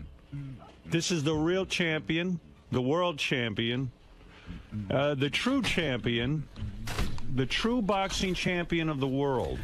And now, finally, there's proof. Hello, darling. Hello, lady. How are you? I'm just fine. How are you? Joe, that third fight, Thank you. Forget how we look. You look good. Okay. And your son looks good. The Lord been good to all of us. How are you, my friend? Oh, man, I'm doing fine since I see you. Let me tell you something. Yeah. You are a great man. History is now finally recognizing that you were the true champion of the people. You are the true black man. That's right. And you are the true Here you go, separating the races again. That's right. Yeah. That's what Muhammad Ali did to my man. And so you're going to perpetuate the problem. Muhammad Ali is a worse racist than a Ku Klux Klansman. Oh, you're ridiculous, because Muhammad Ali couldn't enslave people. He's what? A black Ku Klux Klan. He's a black Ku Klux Klan. Do you know? All he could do was call names. In your new, I want to talk to you for a second. Good. In your new special, this HBO documentary. Did you make this special? Right. You must. Thriller in Manila. Okay. All right. First of all, I learned a few things. This Cassius Clay. Yeah. Oh, I wish he could beat you up. He can't. I could kick his ass. No. I'll fight him right now.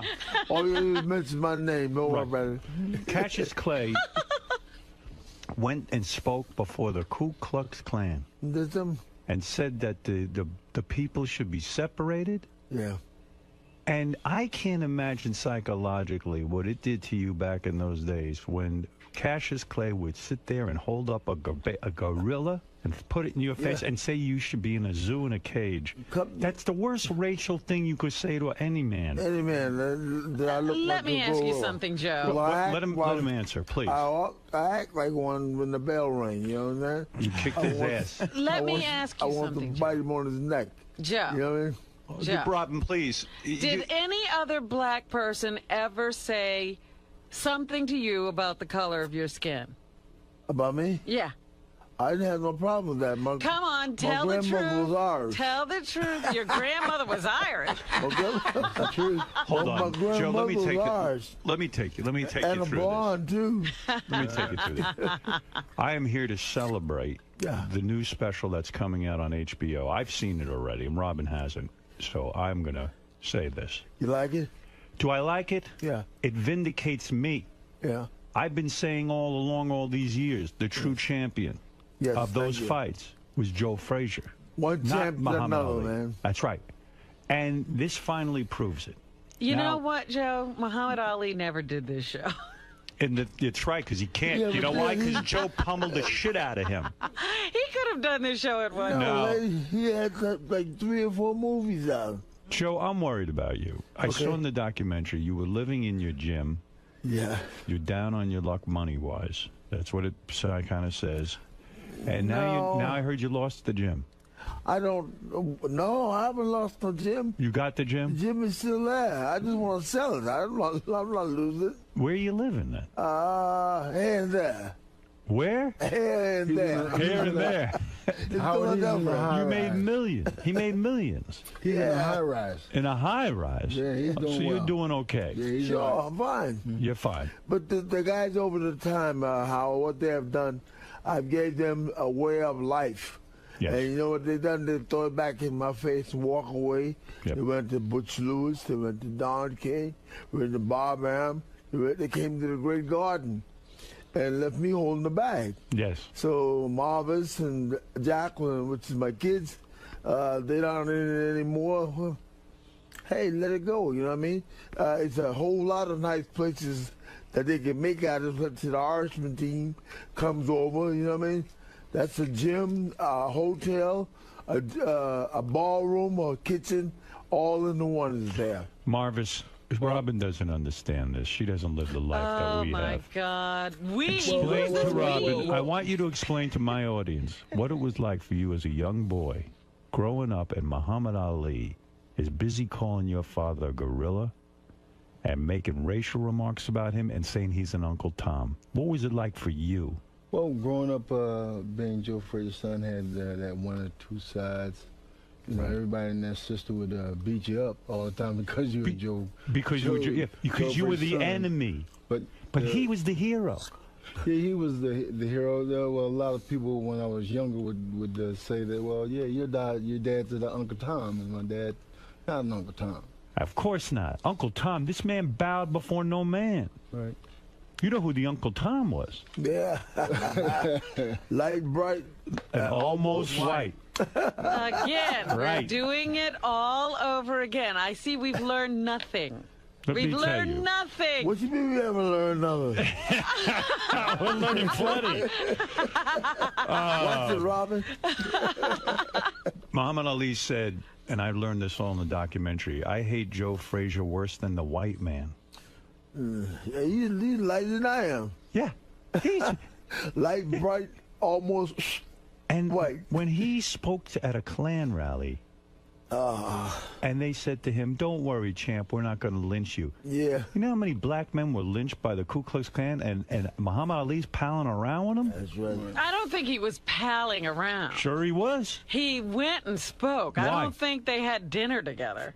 He was just white as them. That's what he was. It's true. You're so right. You're so right. Now the truth comes out, doesn't it? Yes, After there you all go. these years. All on the table. All on the table. I knew I was right. Man, like the Lord's been good to me. Yeah, damn and right. The Lord's been good to all of us. You know what I mean? You look good. You worked the farms and the fields. Yes, I did. You know what it is to be a black man in America. I'm in the back of that mule 24/7. Yep. Yeah. You know who was with him? You know who knows mules? Oh. Did Muhammad Ali ever work a day in his life beside being boxer? No. Who worked? You. Me. You. Oh, yeah, ridiculous. Right in the field. Matter of fact, I used to drive the tractor and load it all the same time. You lost your toes working a lawnmower. That was a lawnmower. I said Robin ought to kiss That your. was a lawnmower. I said, a riding mower. You know what, Joe? I said to Robin before you came in, you ought to kiss that man's toes, and I remember you didn't have it. Yeah. Robin, when you want to go out? When you want to go out with What? Joe? When you want to go out with me? We're going out? If you want. When are you in town? Huh? When are you in town? I'm in town now. I'm. She's leaving town. Do you have a I am going right out of town today after work. She looks good, doesn't she? She looks great. Yeah. She look good, you know what I mean? Doesn't she look good? That's a whole new hairdo, too. Different I wouldn't need the pillow. You wouldn't? I wouldn't. Talking about her breast. You wouldn't need it. You mean you put your head on those two pillows? No, I had to put the pillow over her head. Oh. You wouldn't even need the pillow. You're all right, Rob. Sometimes when you're not with a good-looking woman, sometimes you put a pillow over their head so you don't have to look at their face. There you go. And with Robin, no pillow. No pillow for She got a pretty face. Thank you. I guess that's a compliment. You know what? Robin, you're a small piece of leather well put together. Oh, why, thank you. There you go. Marvin's a chip over there. He has a poem like Kurt Angle. You always knew how to charm the ladies. He's a minister, you know what I mean? That's why he's trying to throw some good stuff there. You know, you talk about pussy. Let's get serious. Take it I'm not easy. you, You're in but the listen. presence of a minister. All right, but listen. You know when you talk pussy? This I learned in this special of yours. Ali, or whatever his name is, Clay, he took the fight because the so-called Muslim was cheating on his wife. For all the more women. He took his girlfriend to the Thriller Manila. He was away from his wife. The wife showed up at the plane same time. His wife showed up. She almost beat the shit out of the woman he was with. Right. And here's a man, sir, proud black man. He's cheating on his black wife. Walking with supposed to be the Bible man. Right, Bible man. There you go, Bible man. Bible man. And he got 3, 4 wives. Yeah. Ready to kill each other. Are you saying boxing has hypocrites in it? What you're saying is Ali went to Manila to get away from his wife so he could have an affair with his girlfriend. That's that was one too. Yeah. The fight was incidental. Yeah, the fight was all about. I hate to say a word like this in front of a minister, but pussy. I said. Am I right, Marvin? I said at the hotel. He went in the kingdom. Yeah. With President Marcos. Yeah. I don't know what they done together, okay? I'm gonna leave it alone. What Right. are you implying? Are you Joe? saying Ali had a sexual affair with the president of the Philippines, I ain't gonna say Ferdinand nothing. Marcos? I ain't saying a thing, you know what I'm saying? Let me tell you something. Maybe a You Melda. are no Uncle Tom. You bow before no man. Yeah, no. You had respect for women. Oh, yes. And you are a good man. And here's the thing that must kill you every day. And be honest with me. Joe, you never cheated. Big man? You never cheated. Never cheated on Marvis's mother. never cheated. No, he was a good man. I did a little dip in there. Okay, thank you. Dip in there, you know what I mean? No cheating on. But he would never be. cheating. But he would never be dumb enough to invite them both to a plane. I just stop and go in there and tell them I can't do it. You know what I mean? Oh yeah. I'm a true guy. You know? Walked away. Did you? Walked away with my pants in my hand. I mean, I pulled my pants back up. Let me tell you something. Yeah. All right, so you had some pussy too, and you never cheated on Marvis's mother, right? No. Never. Never. Thank you. She was a saint. No. That's right. I hope not. Yeah, you know, like more you have to do, like, you know, Right. Marvis is watch praying. because you don't know who's looking at you, you know what I mean? At the time. Right. Yeah. Well, you were the champion, and you beat Ali the first fight, hands down. There's no question. I beat him all 3 of them. Exactly. Okay. This is my point. Yeah, okay. Second fight was a farce. Yeah. The third fight, he was done. You had that fucking manager, whatever he is. Oh, he man. told you not to get up and fight. Yeah, well, he's supposed to look at you. Had it won. He wasn't going to come out because he's out thinking about 71. We're going to crack him on the jaw again, you know what I mean? You went the full distance. Ali even admits he couldn't get up for the last round, and your manager or something? My trainer manager. Do you hate this guy now? No. Well, see, He's once you afraid. make that groove in the corner, along with the trainer, other people who are part of you, you want to stick with him because he might see something that you didn't see. And everybody's alive today because of it. Well, Everybody's alive today because of it. The two of you could have killed him. Everybody's alive. Alive. You're alive. That guy ain't alive. Barely. Oh, stop it. Ali's barely He's in there alive. somewhere. I know it. He's not, well, he may be alive, but he can't walk. There's a special coming out on HBO. It's called Thriller Manila. It'll explain everything to you. Must I watch can't this. wait to watch this. Champ. Boy, you should hear some of those clips, Artie. The guy makes Muhammad Ali sound like the devil. He is the devil. Well, listen, he was the devil. What he did to his fellow black man Here we go. is unbelievable. Here we go. Like he was the If I only walk one. up to a black man and I say you look like a gorilla, I They would do be. it every day in the black community. No, Stop it. come on, I don't care. You don't do that on the world stage. They do. I would say this is about the first time that the film has really portrayed the side of Joe Frazier. John Dower did a fantastic job. He's a genius. You know, just showing Joe Frazier's side of the story. No one else has ever, you know, shown his side of the story. Everybody's heard the Muhammad Ali side of the story, but this film portrays Joe Frazier. You don't feel that it goes too far to one side? You I haven't mean, seen when are we it. gonna have You have to see it. Just the story. Doesn't it kill you that Muhammad Ali just got $50 million to sell his name and his merchandising? What are you gonna do with it? Yeah, he's not gonna be happy. Don't you deserve the same payday? Sure. Why not you? I could let's say go out and have a good time, put some money away for the kids, some more money away for the kids, get married again. You know what I mean? You want to get married again? I'm waiting on you, Rob. I have pictures of you hanging on my wall, not Muhammad Ali. He doesn't have any pictures. I got pictures of you fighting, Okay, all right. not Muhammad Ali. I'm the one with the pictures, and it's always both of you. I got a couple pictures of him falling down on the wall. In front of the gym. What you used a brilliant strategy when you fought Ali. You took your fists and you pummeled his organs. You hit him in the stomach. You hit him in the ribs. Slow them kidneys down. Right. Yeah, the liver from function. Right. You know. He was like in the hospital for days. And you wonder why the man was trying to save his life by getting Joe upset. Don't get Joe upset. Howard, he wasn't going to come out for the 15 round because he was thinking about 71. Right.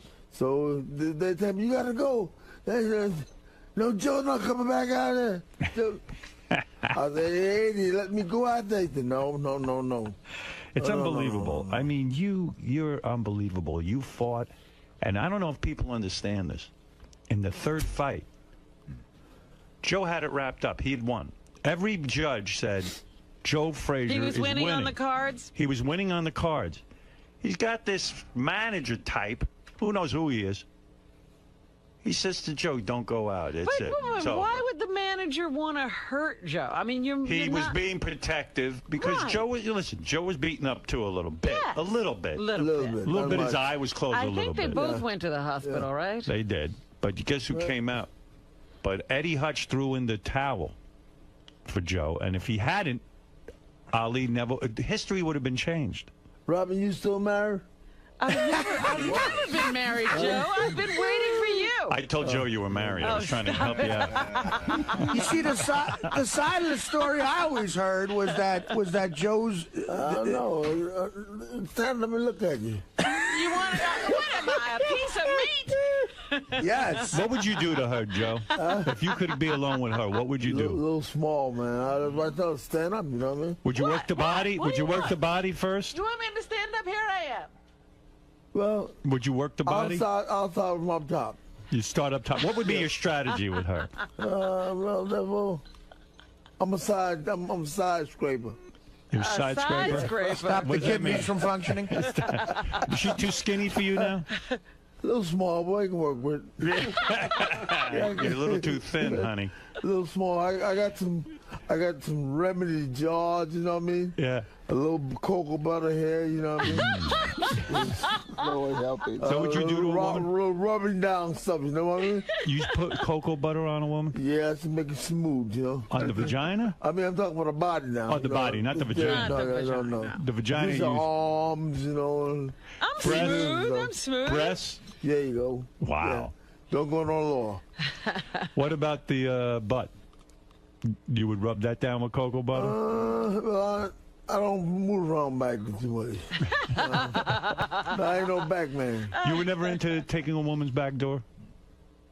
Never? No.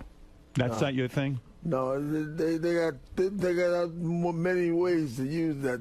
I'm with you. So you can't go back there. It's dirty back there, quite frankly. Yeah, you don't fool with that at all. Not with me. Did you ever accidentally enter a woman back there? Like you meant to go? Did you ever mean to go into the vagina and then suddenly you realize you're in the back door? No. I had an accident like that once. No, I'm a straight aimer. You're straight. You're a better man than I am. Well, you're the champ. You're the champ. I was straight guy. It seems like Joe's doing fine. Yeah. Yeah, I tell you, boy. No, not back there. No good. All the women you've had, man, you could write a book just about that. I've been pretty clean. I have 1, 2, his mother. Right. A couple more. You know. That was it tonight. Keep it What clean. number would I be? If I don't want the kids to look at Daddy as a bad guy. You know what I mean? If Robin was to make love to you, what number would she be? What number would she be? If she, how many? In other words, would she be the 17th or the 1700th woman you ever had? About 5. Number 5. 5. So you haven't had Get that out number. of here, Joe. No, I stay Number away 5 from that today. stuff, man. I'm cleaning chitlins. When's the last time you got laid? Big button. When's the last time you got laid? About 3-4 days ago. No kidding. Yeah. Marvis, you know the woman? Yeah. You met her? Did you meet the woman he banged? He sees no evil, hears no evil, speaks no evil. So, it's hard for Marvis, you know. He likes to think of you as just, you know, yeah, dad. he's like, well, God forgive, you know, that his wife passed away. Whose wife passed away? Marvis. Marvis's wife passed away? It's been about 9 years now. What did she die from? Cancer. Cancer, young woman. Yeah. Yeah, he is. You getting any? Oh my God! How long did you? Is he back in the saddle, or is he still grieving? He's still breathing. You're still grieving? I have a fiance. Oh, you do. Oh, so you're getting some. Well, I like you. to see me married again because we don't have nobody to carry these names on. My daughter has a lot of boys, and let's say like they. Marvis doesn't have any boys. Yeah. Marvis doesn't have any sons. Fraser. No sons. 2 daughters and 2 granddaughters. You better get busy. No sons. No sons at all on my side. I don't think, right? No. No sons. No Frasers. No grandsons. To carry on the Fraser name. name is going to die, Joe. Can't have that. What's this? The Fraser name is going to die. You don't get busy. Oh no. Walt Frazier has sons. I got 5 daughters and 6 sons. Oh. Oh yeah. But none of them have they're it. young guys. I see. You still got a chance. Jeez, Marvis. I don't know what they do with women. You know what I mean? The 17 and 18 and 20 years old guys. Yeah. You know what I mean? Maybe these daughters I are. got married. I was like 16 years old. Oh, you think they should be married Marvin was already? there when I was 16. Yeah. Marvin's and her sister. Wow. Really? Yeah. Wow. I'm batting 2 hands. You know what I mean? You were 16 when you had Marvis? And another girl. Wow. Ooh. But you were a real man. He must know how to train dogs as well. Did your mother practice voodoo? No, not mom. Who practiced voodoo? Grandma did. Grandma. Grandma from hoodoo. Yeah. And when you were living on the farm, your grandma would come over and do voodoo. What would she do? What kind of voodoo? They had a jug in her hand. You know what I mean? Lord bless them. No kidding. I said, Grandma, what that for? To make you better. Better? Better than what? I don't want you to make that shit in daddy of yours. Don't you think she put a voodoo curse on Cassius Clay to put him in this position? Yeah. But back in the days, man, when it was Joyce, yes, Marciano, Sugar Ray Robinson, right on down the line, these great guys, man, I said, I'm going to be a champion in the world. And my uncle said, he was a rocky boy. Darling, can I have a shot of that thing? That was liquor then. Yes. You know what I mean? Yeah. So that boy will be a champion one day. You'll see. That was his uncle. They all gone. My Uncle Rock. Yeah. Israel. So they believed in you. Your family believed in you. And now, though, you live with great pain. You do. Someone told me you're taking 20 pills a day just to stay out of pain. Is that correct? No. Somebody told you something wrong. But let's straighten that out. I'm a diabetic. Diabetic? Yeah, I'm a diabetic. No pains.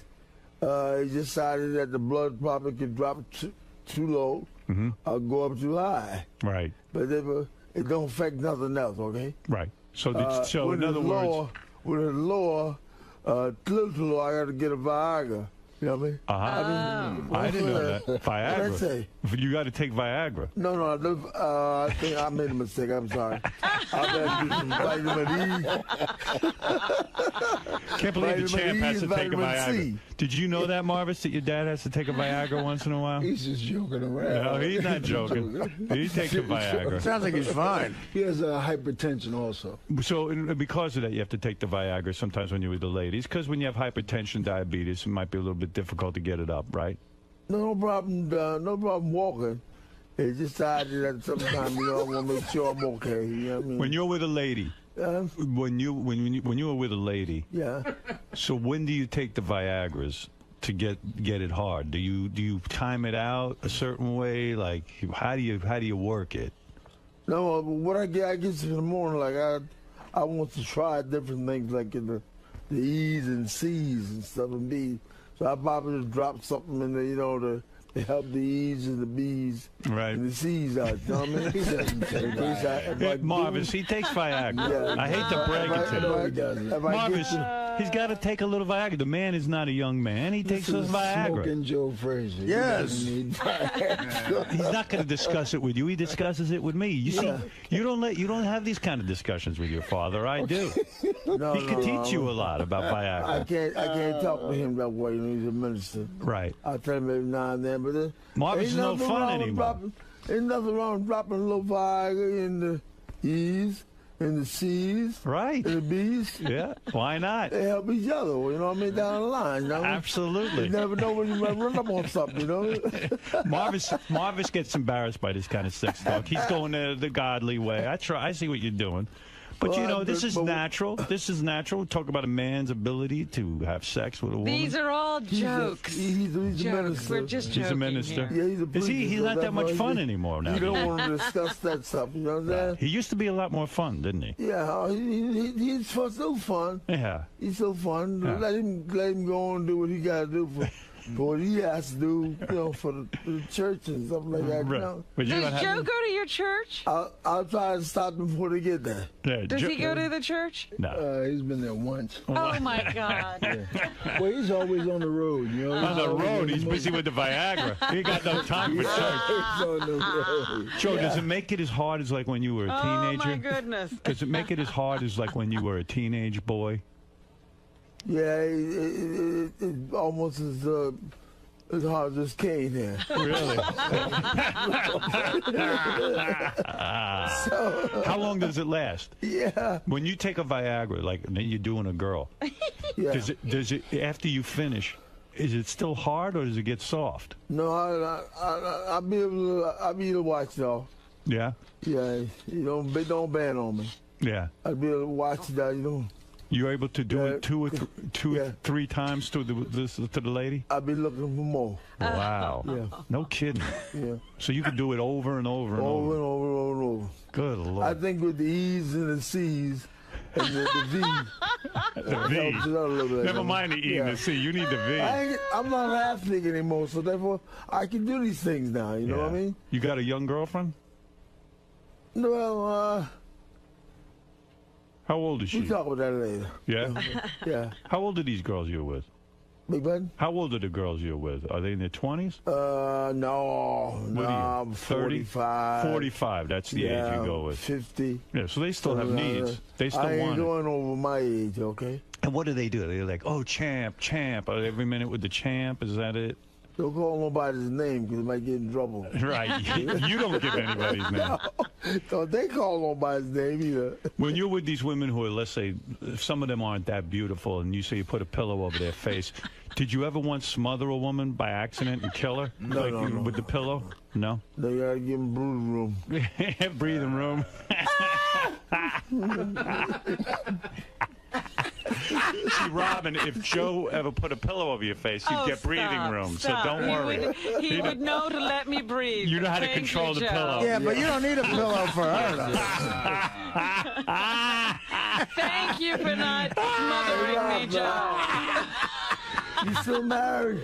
I'm not married. I've never been married. She's never been married. Oh, yeah? But she has boyfriends. Don't ask what's going on.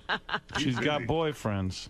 Oh, yeah. Yeah? Yeah, she loves it. I don't know what he's talking She loves it. How many boyfriends you have? I don't know what he's talking about. I think she's got one now, but I'm not sure. I don't know what he's She's talking got a young white guy, Joe. I don't know what. I don't know what he's talking. I don't know what he's talking about. 25-year-old white boy. Oh, yes, right. Sure. Nothing wrong with it. Sure. Yeah, barely out of diapers, this one.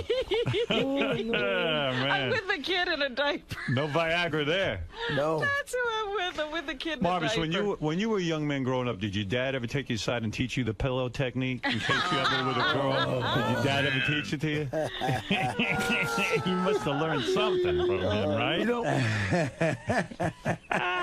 what was I? Marvis had more of a quiet life, more than the other brothers of his own. You know what I mean? He's a great man. Yeah, he's a great guy. I like Marvis. You know, he's a true preacher. You know what I mean? Yep. I asked him how he does it. You know what I mean? But therefore, he said, "Look, Dad. You know, I gotta walk right." I said, "Well, ain't nothing wrong with walking right, but when them girls come to see you, you gotta do your job." Oh my! Right. You know? This was your fatherly advice. You're a good father. Why not, man? You sat your son down and you said, when the girls come, you got to do your job. Your job, man. That's what it is. I mean, Yeah. they ain't coming around you to shake your hand because you got a couple dollars. Right. They want to get beat up. I didn't say eat up now. I said beat up. Right. You told him you taught your son early on, you got to satisfy these women. That's right. Did you encourage him to perform oral sex on these women? In other words, some men don't teach their sons that. No, we don't go that way. The black community. That's a little rough for him. Marvis, I ain't gonna get down.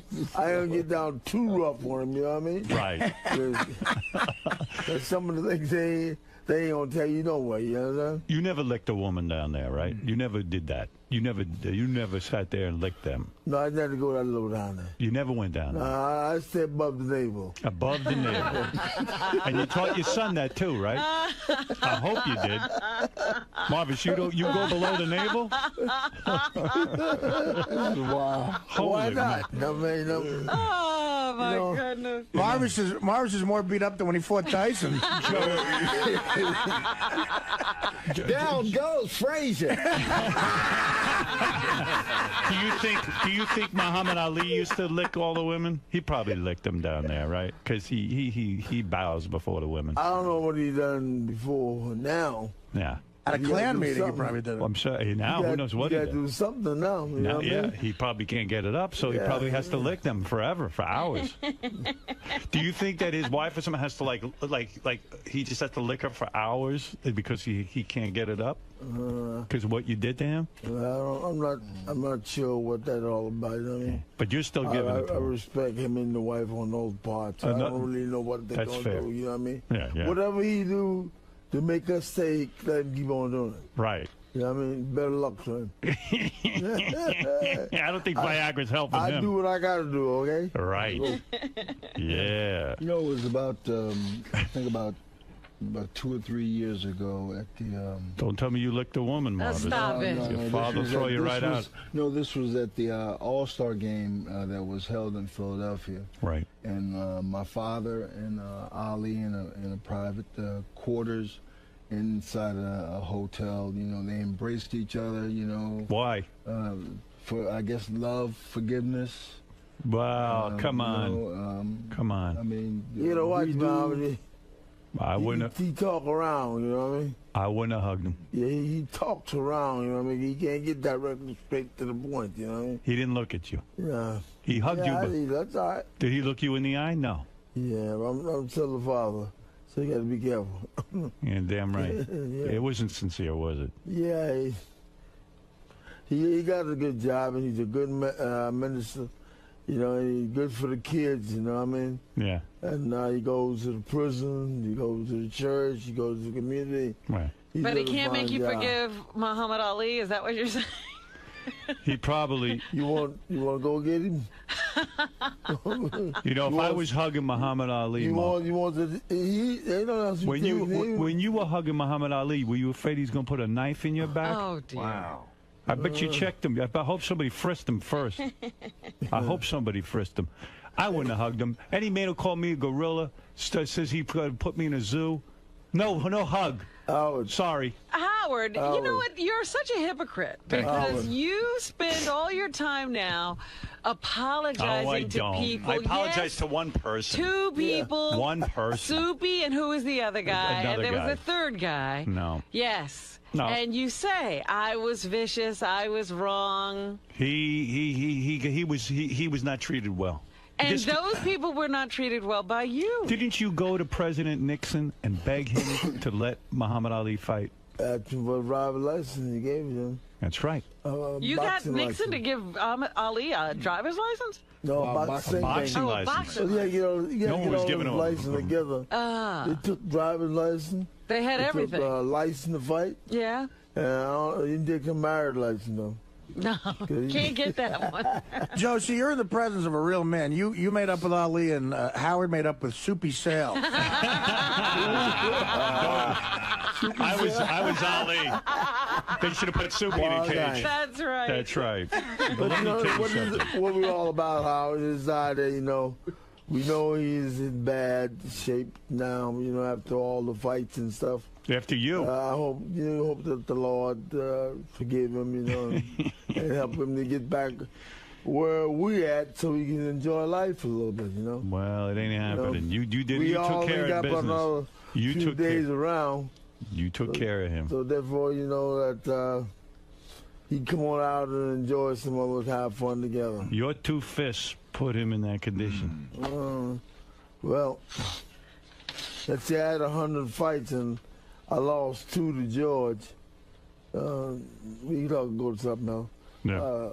2 to him, and all the other guys I beat up real well. Yeah, real good. You were the champ. You were the true champion of the world. Listen, you guys are great. I really want everyone to watch this special and learn the truth about what happened in Manila and who the true people's champion is. And the only way you're going to learn... What is the special called? Okay, it's called Thriller in Manila. And it stars Joe Frazier, the true champion of the world. Now, when you see this, prepare to have your world rocked. You're going to learn the truth. And now you're going to take down your pictures of Muhammad Ali that you worship. Well, do I? And you're going to hang up pictures of Joe Frazier. And the picture you have in your book, you're going to do a reprint of your book, Robin. I am. And you're going to put Joe Frazier's name. Joe never gave me a picture. Well, we'll get you one. I'm going to get you one. I'm going to get you a naked picture of Joe Frazier after he takes his Viagra. Hey, Rob, we can go out boogieing. All right, we're going to boogie? We can boogie out. Yeah. You are a great man. 10 years ago, Howard, she wouldn't want to talk to me, Right. Give me a hard way to go, you see? Right. And when we get a certain age, you know what I mean? And I'm like, oh, well, you gonna take me out one of these days? When did I say that, When she was younger, she was always blowing you off. Now all of a sudden she's begging you for it. Yeah. Right. Robin, did you ever think when you were a little girl, you would grow up one day? I am begging, Joe? Yeah. I resent that. Hey, Howard, it's always nice being with you, man. It's great being with you. You are the champion. Robin, did you ever think when you were a little girl growing up that one day you'd be sitting with Joe Frazier, the true people's champion, Never. and that he wants to have sex with you? Oh, I never dreamed. That he'd want to have sex with you. Well, you should have sex with the champ. Both of them did. Both of them did what? Muhammad and Joe. What about See, him? I'm the one who's beat both of them. They both wanted to have sex with me. Muhammad wanted to have sex with you? When I got that picture, he was coming on to me. He was. Robin, you're too dark. Oh, no. You're too dark for the He champ. might not have married me. He might not have married me. Cassius but Clay, he wanted me. Cassius Clay won't do you. You're too much of a black woman. Robin, remember the first fight he had looked like you? They stayed together one day. Are you saying, Joe, one night. each one of Muhammad Ali's wives got lighter and whiter as he went along? Light, bright, damn near white. Right. So the point is, you were always with black women. Dark. Dark-skinned black women. All my ladies was dark. All your ladies. Everybody, Muhammad was wrong for drawing these lines between himself and other blacks, but we're fine. I love how Muhammad Ali is calling this great man an Uncle Tom. Right. Meanwhile, he's out banging these white chicks. He was banging black. This man was banging dark-skinned black women. Mm-hmm. He loved the black race. Oh yeah. I might change as time go by, though. You know what I mean? His wife now is almost a ghost. You're going white on me now? Yeah. like bright, damn near white. That's right, Marvis. Your new stepmommy's going to be white. A white woman bossing you around. That's all right. That's all right. You don't care. Call me Mom. That's all right. As long as Pop's happy, right? Yeah. I got one lady in the movie, you know, that's been with me like 40 years or more. You know, she does a fine job. Yeah. Who is that? Your traveling companion? Well, the traveling companion. Let's say my secretary. Were you having a sexual thing with her? Let's say my clothes lady. Yeah, she does a fine job. But did you guys have sex together? No. We always knock on the door when we come in. You know what? Yeah. So when you see this TV show, there is a white woman who seems to travel with Joe. With Joe quite a bit. She's been in like 40 years with me. Yeah, I got the feeling that she's everything that I need to be done. I got a feeling she's like a wife to you, like a lover. That's the way it seemed like them around. Yeah. Marvis, what do you know about this? Yeah, what do you think about this? You keeping your lips sealed? She drives the car. She makes the bed. She cooks the food. You love her, don't you? You love her. Huh? You love her. I love her. Yes. You do. Yes, I love her. Wow. Because she go where you want to go. You don't have to drill a hammer in her head. Tell her you can't go today. You know? She listens. Where do you get a broad like that? She's like, can I go? No, you can't go. I'm going hours. Be that come back. No problem. Wow. She listens to you. You found a woman who listens. Make sure that I'm clean. Right. Sharp as a tack. Right. You know what I mean? No problem. Good woman. It's a good woman. You're not kidding. What is it, Gary? Champ's got to go. All right, listen, Champ. We love when you're here. Always fun, Joe. Come see us again, Marvis. Pleasure having you, of course. Marvis, bless you. Always nice to you, man. Do me a favor. Next time you're here, you bring a pillow with you. You teach us that technique. How to put the pillow over the woman's face. Okay. You can use Benji. Enough air to breathe. That's all. You'll practice on Benji. You'll show us how to do it, all right? We're not breathing yet. But when she starts to lose consciousness, pick up the pillow. Okay. With Benji, you might need 2 pillows. Don't try that at home. The great Champ, Joe Frazier, and his son Marvis.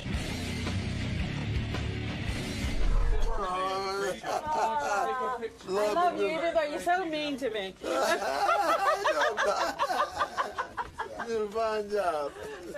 Joe, hey, Joe, Champ, can you watch it for a second? You're right tangled up in here, and I don't want to see these. Mr. Frazier, how was it? Oh, man, that was good. It's always nice being with Howard, you know. You always have a good time, right? Yeah, we talk the same kind of language. there's a lot of sex talk in there. Oh, yeah, he go from A to Z. I can handle it, though, you know what I mean? Yeah. Is it a little awkward with your son there talking about sex and Viagra? Good luck. About what? Is it awkward talking about sex with your son sitting right next to you? No, he's a grown man. It's all good, right? He's almost as old as I am. We didn't get filthy. Not that bad. Just like some stuff was saying that it really happened to the men's and fathers, you know, and sons, so we can talk that way. Boom.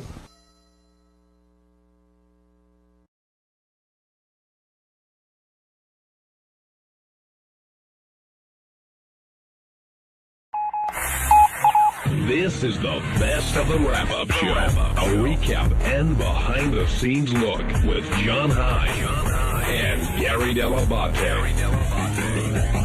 The best of the wrap-up show begins now. On Monday's wrap-up show, Richard came by, and he's dying to meet Seth MacFarlane. to the point where he's willing to have somebody jerk off on his back. And when you think of someone who's going to jerk off on his back, we talked about male porn stars, we talked about a bunch of people, but there was really only one person who Richard wanted, and that's Sal. And none of us are surprised. Here it is.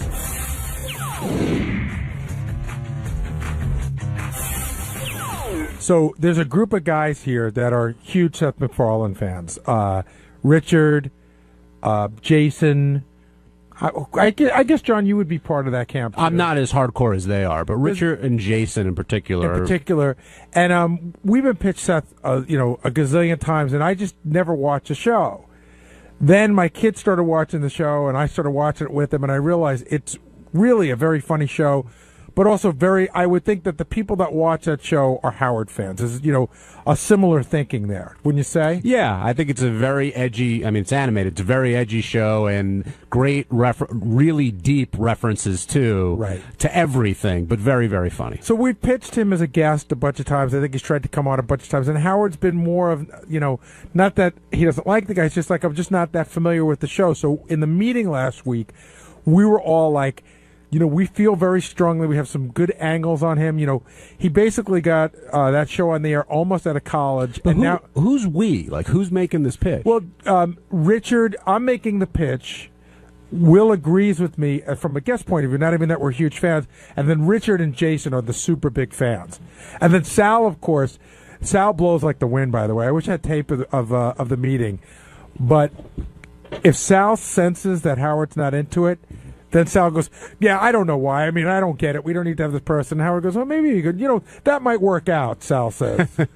So what happened was we're talking about it in the meeting, and Richard just happens to volunteer that he would blow Seth MacFarlane if Howard would put him on the show. Was that your first offer? Was that? Yeah, because I know that would never happen. Seth MacFarlane is not a gay guy. He would never let me do that. Well, neither are you. Well, I know, and so that's why I just said that jokingly. Oh, if you let him come on, I'll blow the guy.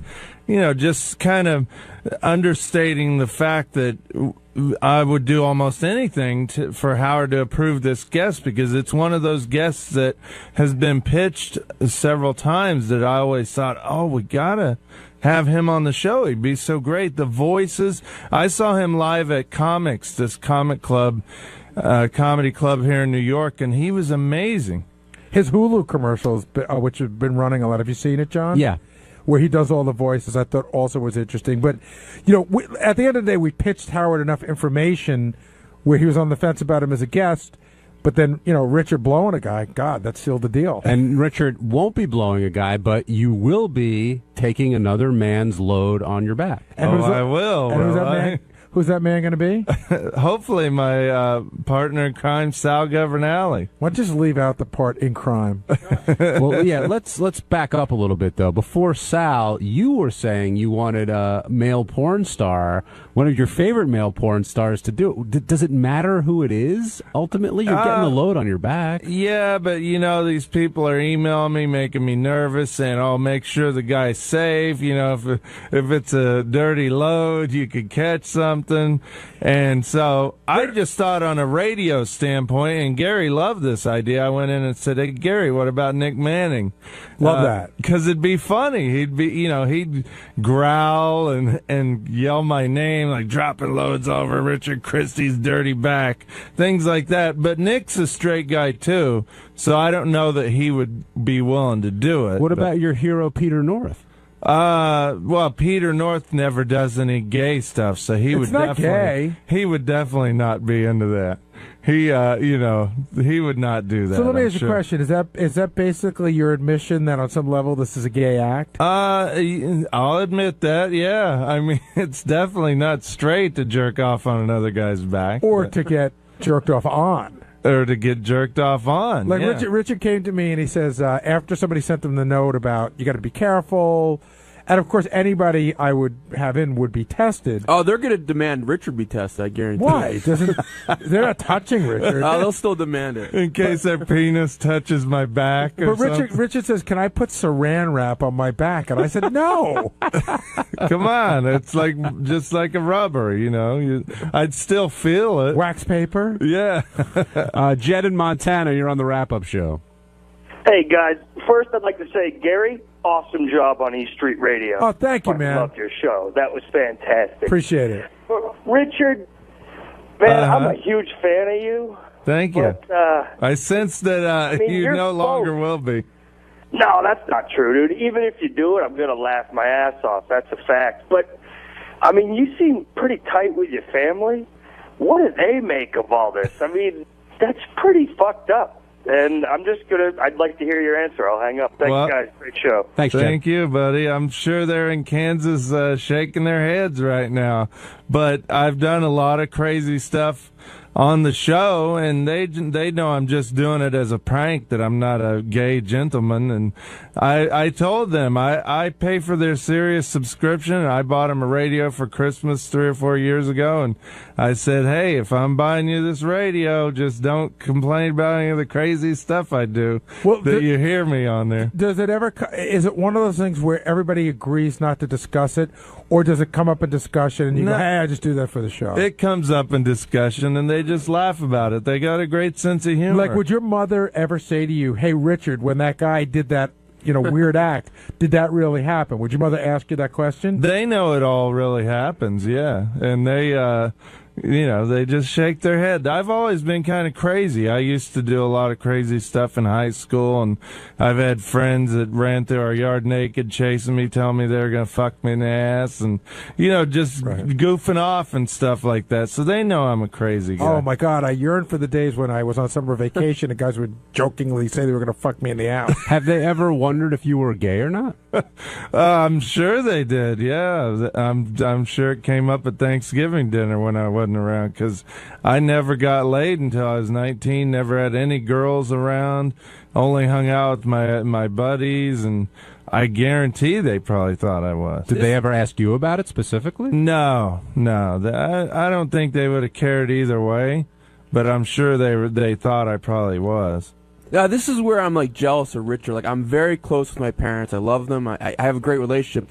But they would be upset if I did this. And that's what keeps me from doing some stuff like that. But did they give you a hard time back when you used to get naked and do stuff? Oh, my God. Yeah. You should have seen how upset they were when they found out a guy named Kip, who looked a lot like Benji, went to the bunny ranch. I'm not kidding. So I was wondering because I've talked to you about, is there something that would cross the line for your parents? Do you think that they would actually say, this upsets us, please don't do it? If a big veiny penis entered my rectal cavity, I'm sure they wouldn't be too happy.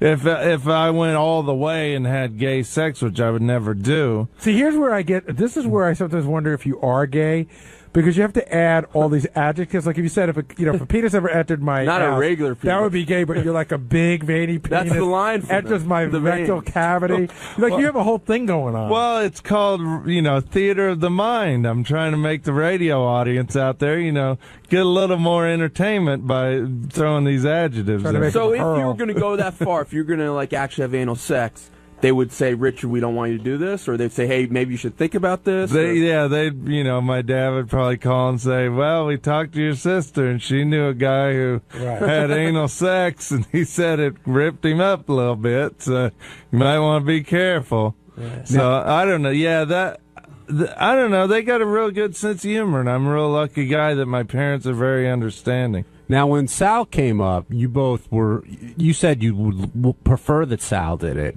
And I don't know who said that, just have Howard talk to Sal, and then all of a sudden he'll want to do it. Is Sal on board for this now? I don't know. First of all, let me ask you a question.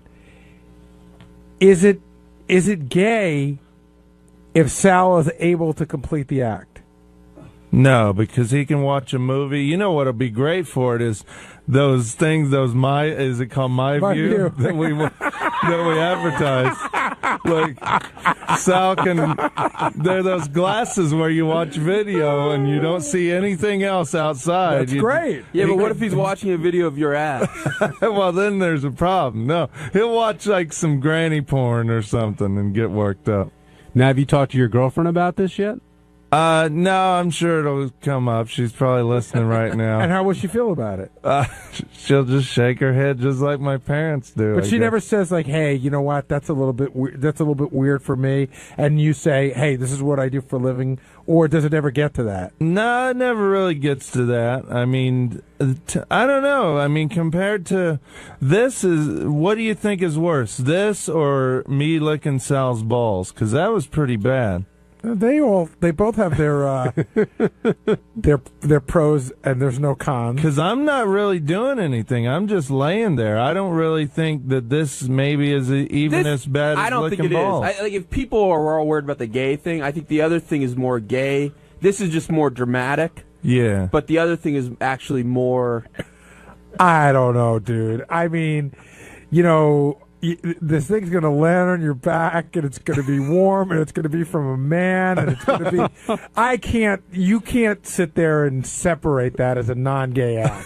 I'm not going to see it, though. I'm just going to feel No, it. that's Do you even worse. really, like, because to me, it's not a big deal except for the stigma. Like, everyone's going to be like, oh, it's, like, so crazy. Like, Yeah. do you really even give a fuck that much? Not really. As long as there isn't any big health risks, you know, that's the thing I'm worried about. So are you going to make Sal get tested, or do you just trust that since he hasn't had any sex at all in 5 years that he's probably healthy?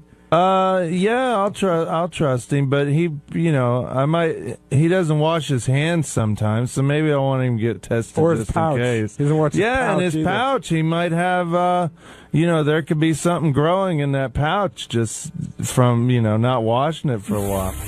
Hey, it's Sal 𝗛𝗏𝗏, and on Tuesday's wrap-up show, the boys were pressuring me to jerk off and come all over Richard Christie's back. And, I love Richard. I love the show. I've done some crazy things in my past, but getting naked and whacking off on a man's back, I think that's where I draw the line. Check it out.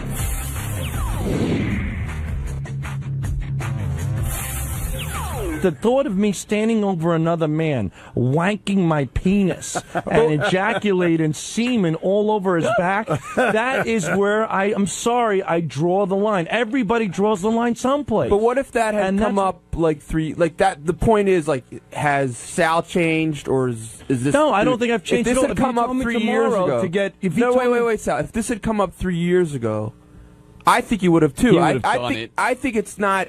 It's not that you don't like Howard, but it's like that expression, familiarity breeds contempt. I agree. Not that you dislike, not that you really have contempt, but you're established, you work here.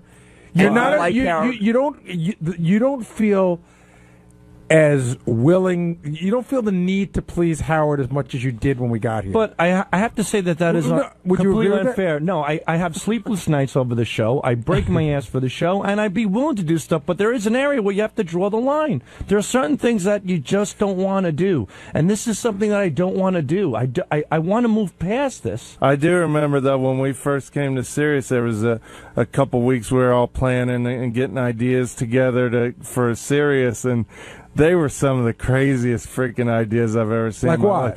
One was every guy on the show was going to jerk off and see who could shoot the furthest. Oh, we were going to weigh it, too. And we were going to weigh our loads. I I actually don't think weighing a load is that crazy. No, I don't think that's... I think it's funny. Yeah. Well, I mean, I'll have to go back and look, but I just remember there's some stuff we were fuck a shaking our skull? head. You were going to fuck some guy's skull or something? I was going to skull fuck a guy in the eye. Sal, do you... Oh, right. Right. Is That's not gay. Is that bigger deal than this? I think it is. Well, no, that's not a big deal because I was just going to stick my penis in his eye socket. Right, I wasn't So going to you'd finish. still do that? I don't know, Benji. Let's No, focus dude, on you. I mean, I think I'm doing very well. Sal, I think I'm evolving in the right Sal, direction. I don't think there's anything wrong with it if you don't want to. I'm trying to figure it out. I don't know. I'm trying to get past that. I've learned a lot from the show. So you've changed. Yeah, I've changed. So, but Sal, I'm changing in the right direction, in my opinion. But it doesn't mean I would object to certain things. Okay. I mean, just 6 months ago, I got shot. My asshole got ripped apart by a paintball gun. Yeah, and you got paid well for it. Right. But I'm saying I do stuff. And Richard now is being you did it compensated. only because you were getting paid. paid And why is for Richard it? being compensated right now? For Seth MacFarlane to meet him. There is something behind it.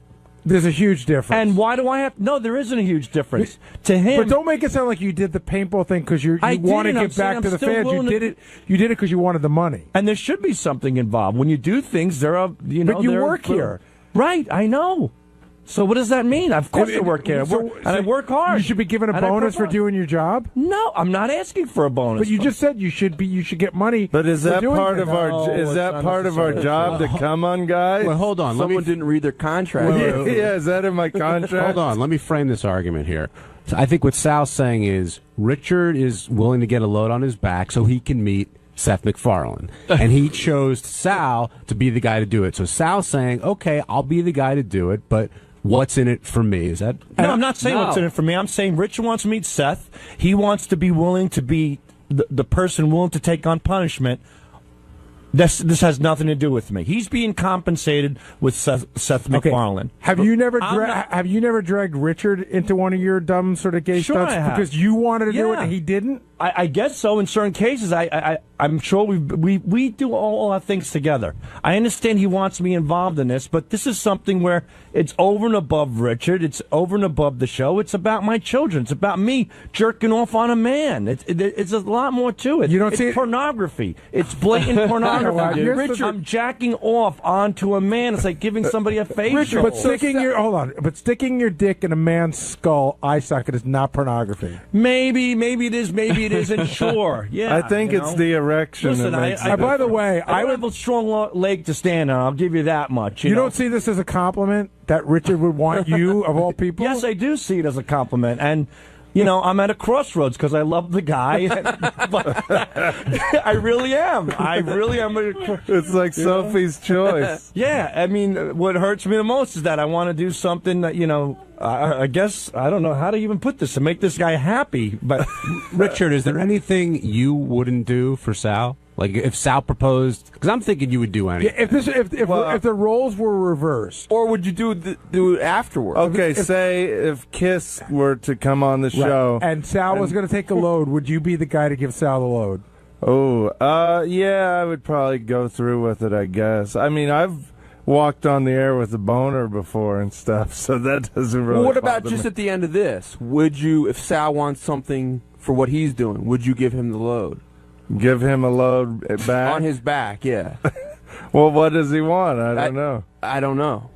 But it's hard to say unless we're in that situation, but I'd do a lot for Sal. I'm not going to bang him or anything, but I'd help him out if he wanted Kiss on the show or something. Sal, do you regret? I'd help out John. If John wants Rush on the show, I would jerk off all over his back. But see, you want that too, so that doesn't count. Yeah, Richard. No, I just want to see John laying on the ground with me jerking off on top. Hey, Will, now that we're going down this whole road, do you regret that because this really all stems from you?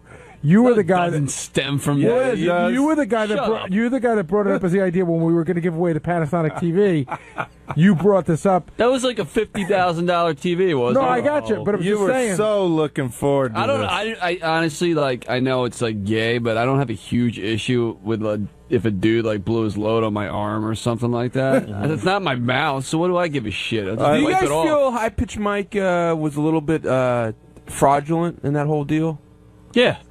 Yes. In what respect? Because it's not that big a deal if you're gay to have a man's penis on your face. Well, that wasn't a man and that wasn't a penis.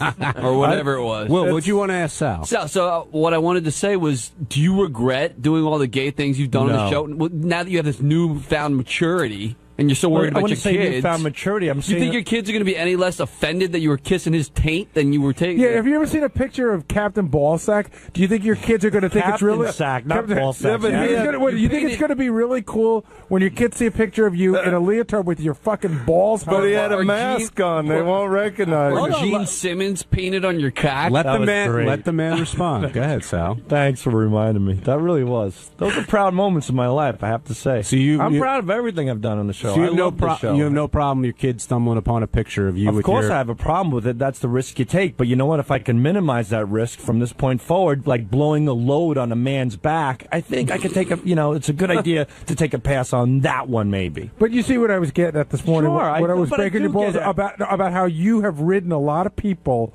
that they're not team players, and in meetings you're the first one that whenever we do a contest, you go, they have to be punished if they lose. Sure, they have to face it. But that's always been a great basis of the show is that the reward and the punishment. So that's what I was doing with you today. Yeah, well, and it makes sense. But this punishment is like a heavy punishment. Well, you said no. The punishment is there's not no reward. I mean, there's no reward, but. It's just something going to be that- a funny bit. That's a reward. It's like Scott the engineer. He wanted to get fucked up the ass by Lexington Steel. He almost had it done. You put up the money. He thought about it. He went home. He thought about his children, and he thought about his children being ridiculed. And he had a 17-year-old kid in high school. Yeah, it's a huge difference. Man, but you know what? Video lasts forever, man. Internet lasts forever. So. I don't even meet on loop mode one day. Maybe my son's prom up on a big screen, dropping a load on a guy's. Yeah, it'll just be Captain Ballsack with a fucking Gene Simmons red thing on his cock. If you're a family, listen, man. I'm telling you now, I'm putting my family first, and that's it. So, Take it Sal, away. where are you now? Because, like you said on the show today, you're not decided yet. I'm not right. What are you like? How are you kind of coming to a decision?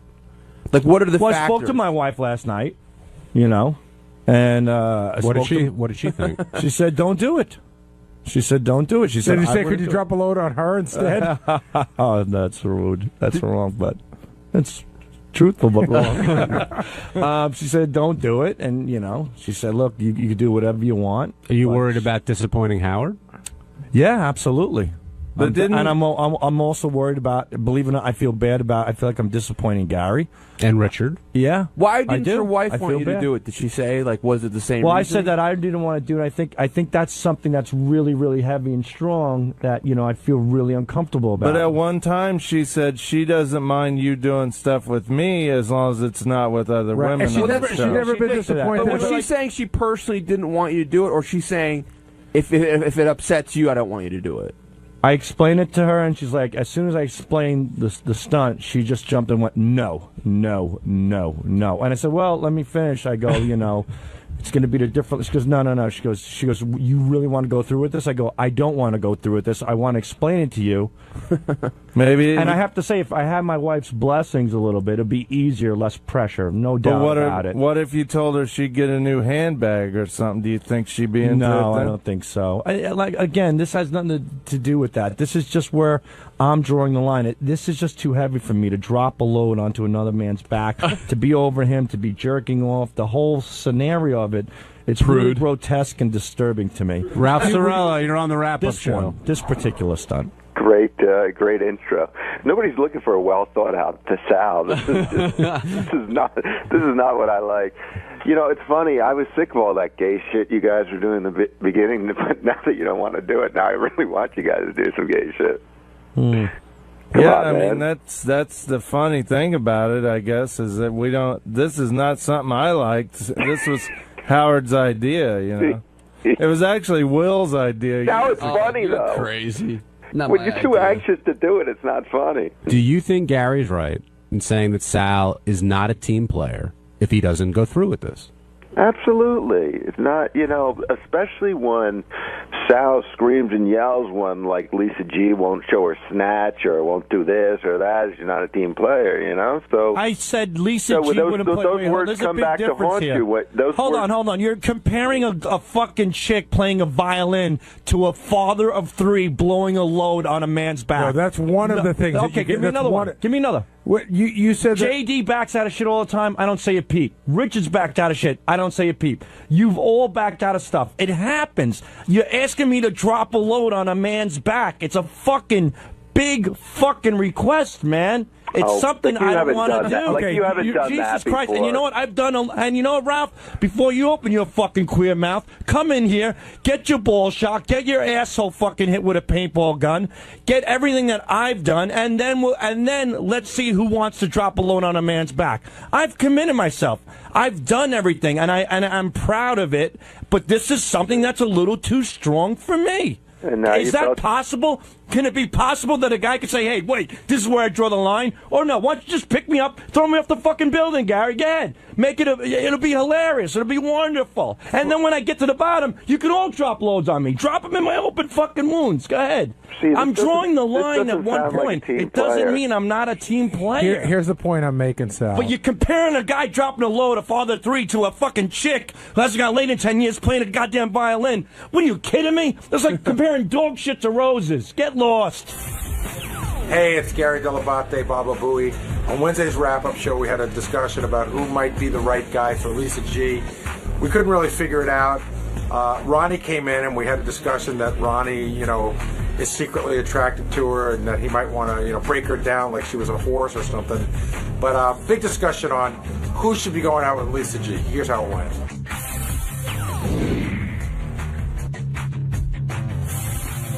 Is it fair for Lisa to compare her lifestyle to Howard's lifestyle? No, she can compare it to every person that has our hours, which is everybody from a baker to a mailman. A lot of people get up at 4 a.m. So, I mean, I don't understand What do you mean, though? I don't understand. Well, she was using that as one of the reasons, if not the main reason, why she couldn't find someone or continue foster a relationship, because of the hours we keep. Right. Oh, she said that? Yeah. Oh, yeah. Oh, because of the hours? See, I don't think for me, it's hard. I'm a night person. Well, it wasn't just the hours. It was also Howard goes to bed early. She likes to go to bed early. She was sort of drawing. I don't think her hours are that crazy. Her hours are that out of line with most of America. Yeah, I thought, quite honestly, when she was having that discussion, she was sort of making, in my mind, she was making the case for that she's almost like a Howard Stalker, like we're the same. Maybe we should be together. We have the same hours. We both go to bed early. We both like to get up early. We should be together. Gary, where would you form that conclusion from? How could that thought possibly enter your mind? I swear to you, if you pry that closet door open, it looks like a single white female. There's nothing but pictures of Howard in there. What time does Lisa? Did she say what time she goes to sleep on a regular basis? Well, she said she's in bed by 8, right? Right, but see, Lisa's got something going on in her life that she could pull off a wilder lifestyle if she wanted to, which is what I did when I worked on the show before I was married. You can get out of here at 2 o'clock in the afternoon, sleep for 3 or 4 hours, and go out at night and have a little bit more of a nightlife on a weeknight. She's like, no, I go home. She plays it safe. Now, here's the big question: do you believe when she says she's very content with her life as it is? She's got her job here, she's got her cats, her chamber ensemble, whatever else, and she's okay with that for the rest of her life? Or do you think that's sort of a rationalization because she really would like to meet someone? Well, now, I mean, that's what she said a couple weeks ago, but it's definitely changed. Maybe talking about it, she definitely wants to meet a guy now. So she definitely, that's a new thing for her. All right, and if she was picking around here, is there a right guy, do you think, for her? Would anybody here be interested in dating Lisa? Oh, I think there'd be a couple of guys that be, well, no. I mean, would we be interested in having sex with Lisa? The answer, some of us, sure. But like, that was a point I brought up today. I think in order to get to sex, you have to put in a lot of time. How much time? I said at least a month and a half. I think that I'm saying 6 to 8 dates before, and you would think that, again, I'm 48 years old. Like, we're not in college. We're not gonna like fuck around a little bit. Like, if we're gonna, you know what I mean? We're gonna have sex at some point. I think Howard was right that you could do it. And first of all, I would date Lisa. Like, I think she's attractive. She's got a good personality. We probably will go on a few dates. We talked about it. But I think because Lisa mentioned to me that she loves dating guys who are on this weird list where the girls come and fuck them at 11 at night. Who do you think I'm meeting? But I think Howard's right. You could get him within 3 or 4 dates. I mean, get Lisa within 3 or 4 days. What makes you think that? I just think that there would be a progression, especially with texting. Like, texting can make, can fill in a huge amount of a relationship in a couple weeks. Would Lisa go out with Benji? I think Lisa would have dinner with Benji, but if you said, "Are you guys going on a date?" I don't think she. I don't think she would characterize it that way. Would you try to make a move on the first date? No, not at all. Well, it depends. It depends. Are you talking about for Lisa or just in general? I'm talking about Lisa. No, I would not make a move on the first date. No kiss goodnight, nothing like that. No, unless I might, like a nice little hand squeeze at the end of the night. And if she approached for the kiss at the end of the night, I might. I don't see those two together either. I'm sorry, but Benji, I'll be the dick on this one. I don't see Lisa dating you. We talked about it in the hall. I think she would. But I might not even call it a date to start with. Like, if I was really wanted to approach it in a smart way. What would you call it then? Let's like Gary said, let's go out to dinner. You're in the vortex. All right, I'll get out. Jason in Detroit, you're on the wrap-up show. Hey, guys. First of all, I think Lisa and Benji dating would look like the number 10 walking down the street. Second of all... She's not that fat. No. I think Ronnie's got something for Lisa. It's totally obvious. Every time he's in there talking about her, he just sounds like the little kid in the schoolyard pulling at her pigtails and stuff like that. I think it would come down to it. I don't know if Ronnie would give up, the Ricky Man lifestyle, but I really think he's got something there for Lisa G. I think there's a sexual tension between Lisa G and Ronnie for Ronnie, and I think it has nothing to do with anything more than him having sex with her. I think Ronnie would love to have sex with her, but I don't think Ronnie dreams of having a relationship with her. Well, we've used that pigtail analogy a lot with Ronnie and Lisa, but she really does get under his skin. When she was in the studio, Benji, you didn't hear it. He was yelling in the hallway, like at the top of his lungs to get her out of there and to shut up, and she really bugs him. Yeah, so. Ronnie's like one of those guys that's like, I'll teach her a lesson, I'll fuck her good. You know what I mean? Thanks for your call. Now joining us on the wrap-up show is someone who was a candidate, actually, to date Lisa G, and that's supervising producer of Howard TV? Yes. Mike Gange. Gange, is Lisa in your future? Do you see a possible date? No. First of all, I like Lisa. She's a tad old for me. So right there. Well, wasn't your last girlfriend 14 years younger than you? Yeah. So was it 14 or was it 16? When we started dating, I was 31 and she was 19. But the truth was he was 31 and she was 18, but he hates the 18 thing. I swear to God she was 19. How about like a week? Yeah, by like a couple weeks. So anyway, she is a tad old for me. How old are you? 38. Okay. And how old is Lisa, do we think? I don't know. I'm not sure, but she does look good. I mean, don't you guys think? She looks okay for what? I mean, if she's in her 40s, she looks okay. And what if she's? Well, what do you think? She's in her 30s and she doesn't look great.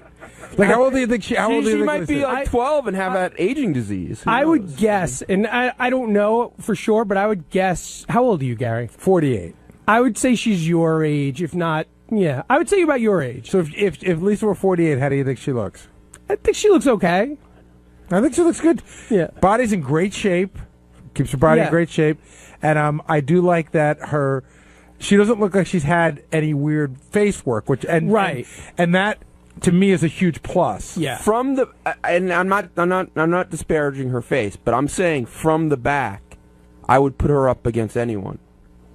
If you just look at her from the back. Yeah, no, she's got a body that's from the back. Incredible ass. She looks younger. You want that date, don't you, Benji? Huh? But dude, do you disagree that I think she looks That's great. in jeans. We haven't seen it. But so again, why not date? Because she's too old for you? That's part of it. But second of all, I've hung out with Lisa G one night, and she's like an old fuddy-duddy. Well, when did you hang out with her? What happened? we were in Los Angeles and we went to Nobu one night. And so was this Superfan Roundtable? This was Celebrity Superfan Roundtable. Right. We went to Nobu. By 8 o'clock, she wanted to go to bed. She ate next to nothing. I'm on Los Angeles. She ate next to nothing. And you're at this great restaurant, Nobu, and she literally ate a tuna roll, which you can get anywhere in the world. It probably tastes exactly the same. Like she has no desire to experiment or be fun. And I don't think she drank that night. She's just not she's not like a wild person. What Ganji's saying is what I've tried to say. I guess the nicest way. I don't see Lisa letting loose. Right. I don't see Lisa letting her guard down. I don't see her saying, what the fuck, let's get drunk. Not let's get drunk and have sex. Let's just get drunk and dance and have fun. Well, but when Howard brought up Ganji, I don't know if you heard it, she said, Ganji, I think of Ganji as, I would go out with him as a friend, which is the rap that you always get. Yeah, well, you know what? I'm actually glad that Lisa thinks of me as a friend. I don't want her thinking of me as anything else. Is she too old to be a friend? No, as a friend, she's okay. I could have older friends. But, Lisa had that whole rap on the air today that, she had her wild period. I would bet $500 that Lisa had no wild period. Ever? Ever. What makes you so sure? Look at her. I mean, really. I've been out with her. I know what she considers wild. If she's about my age, she came of age in the 70s and the 80s. If you haven't had at least 1 to 2 STDs and a pregnancy scare, you have not had a wild life. I would guarantee Lisa's story about how she hooked up with, or had sex with somebody after just a couple dates is total fabrication. Yeah, she does have a great chlamydia story.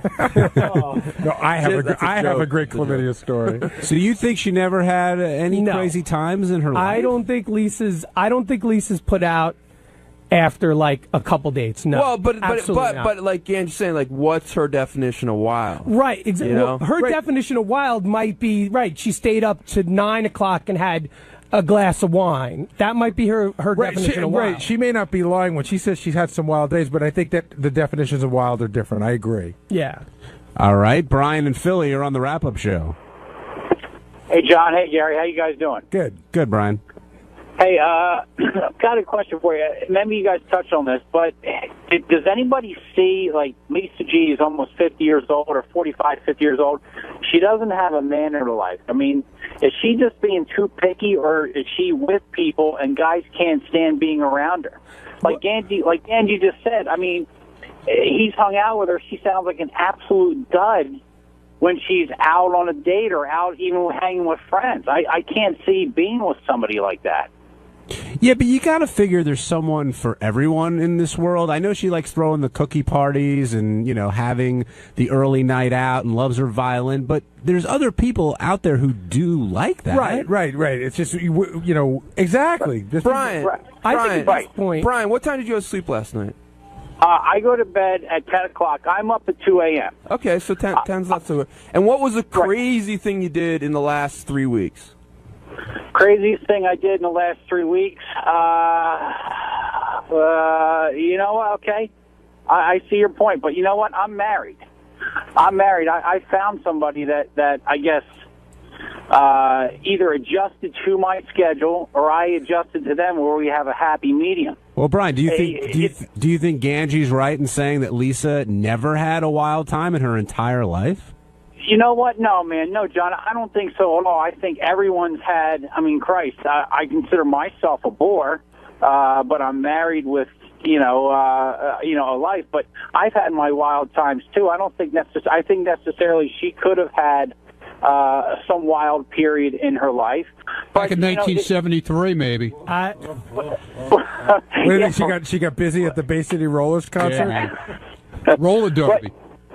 You know what, though? I see her as the type of person who, like my sister-in-law, is going to be 55, 60 years old and alone.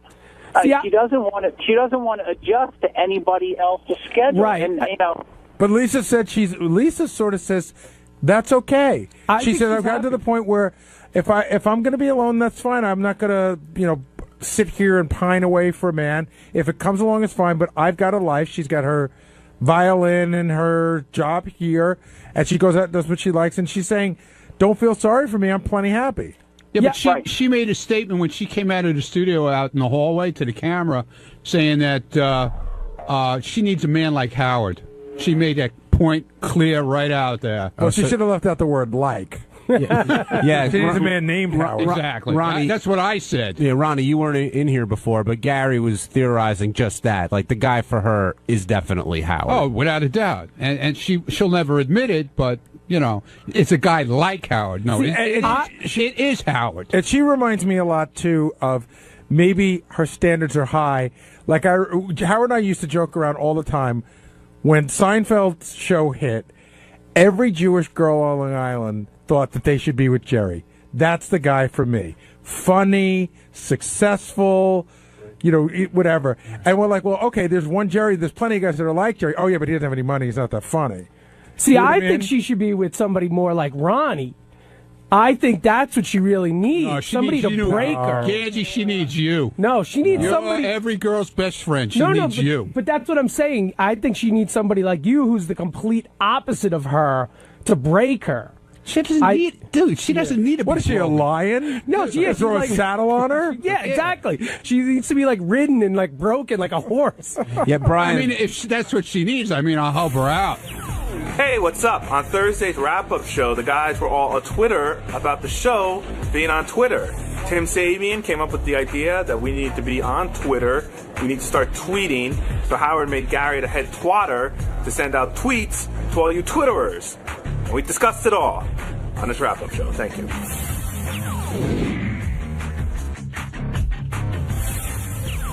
Let's talk about Twitter, all right? All of a sudden, the show is on Twitter. Tim decides that we need to be on Twitter. What happened there, Gary? Here's what I know, and the Jason can fill in the blanks. I know that there was a discussion. I think this is more generating from Tim, but I'm not positive. But Tim had a meeting with Howard and Howard's agent about Twitter, okay?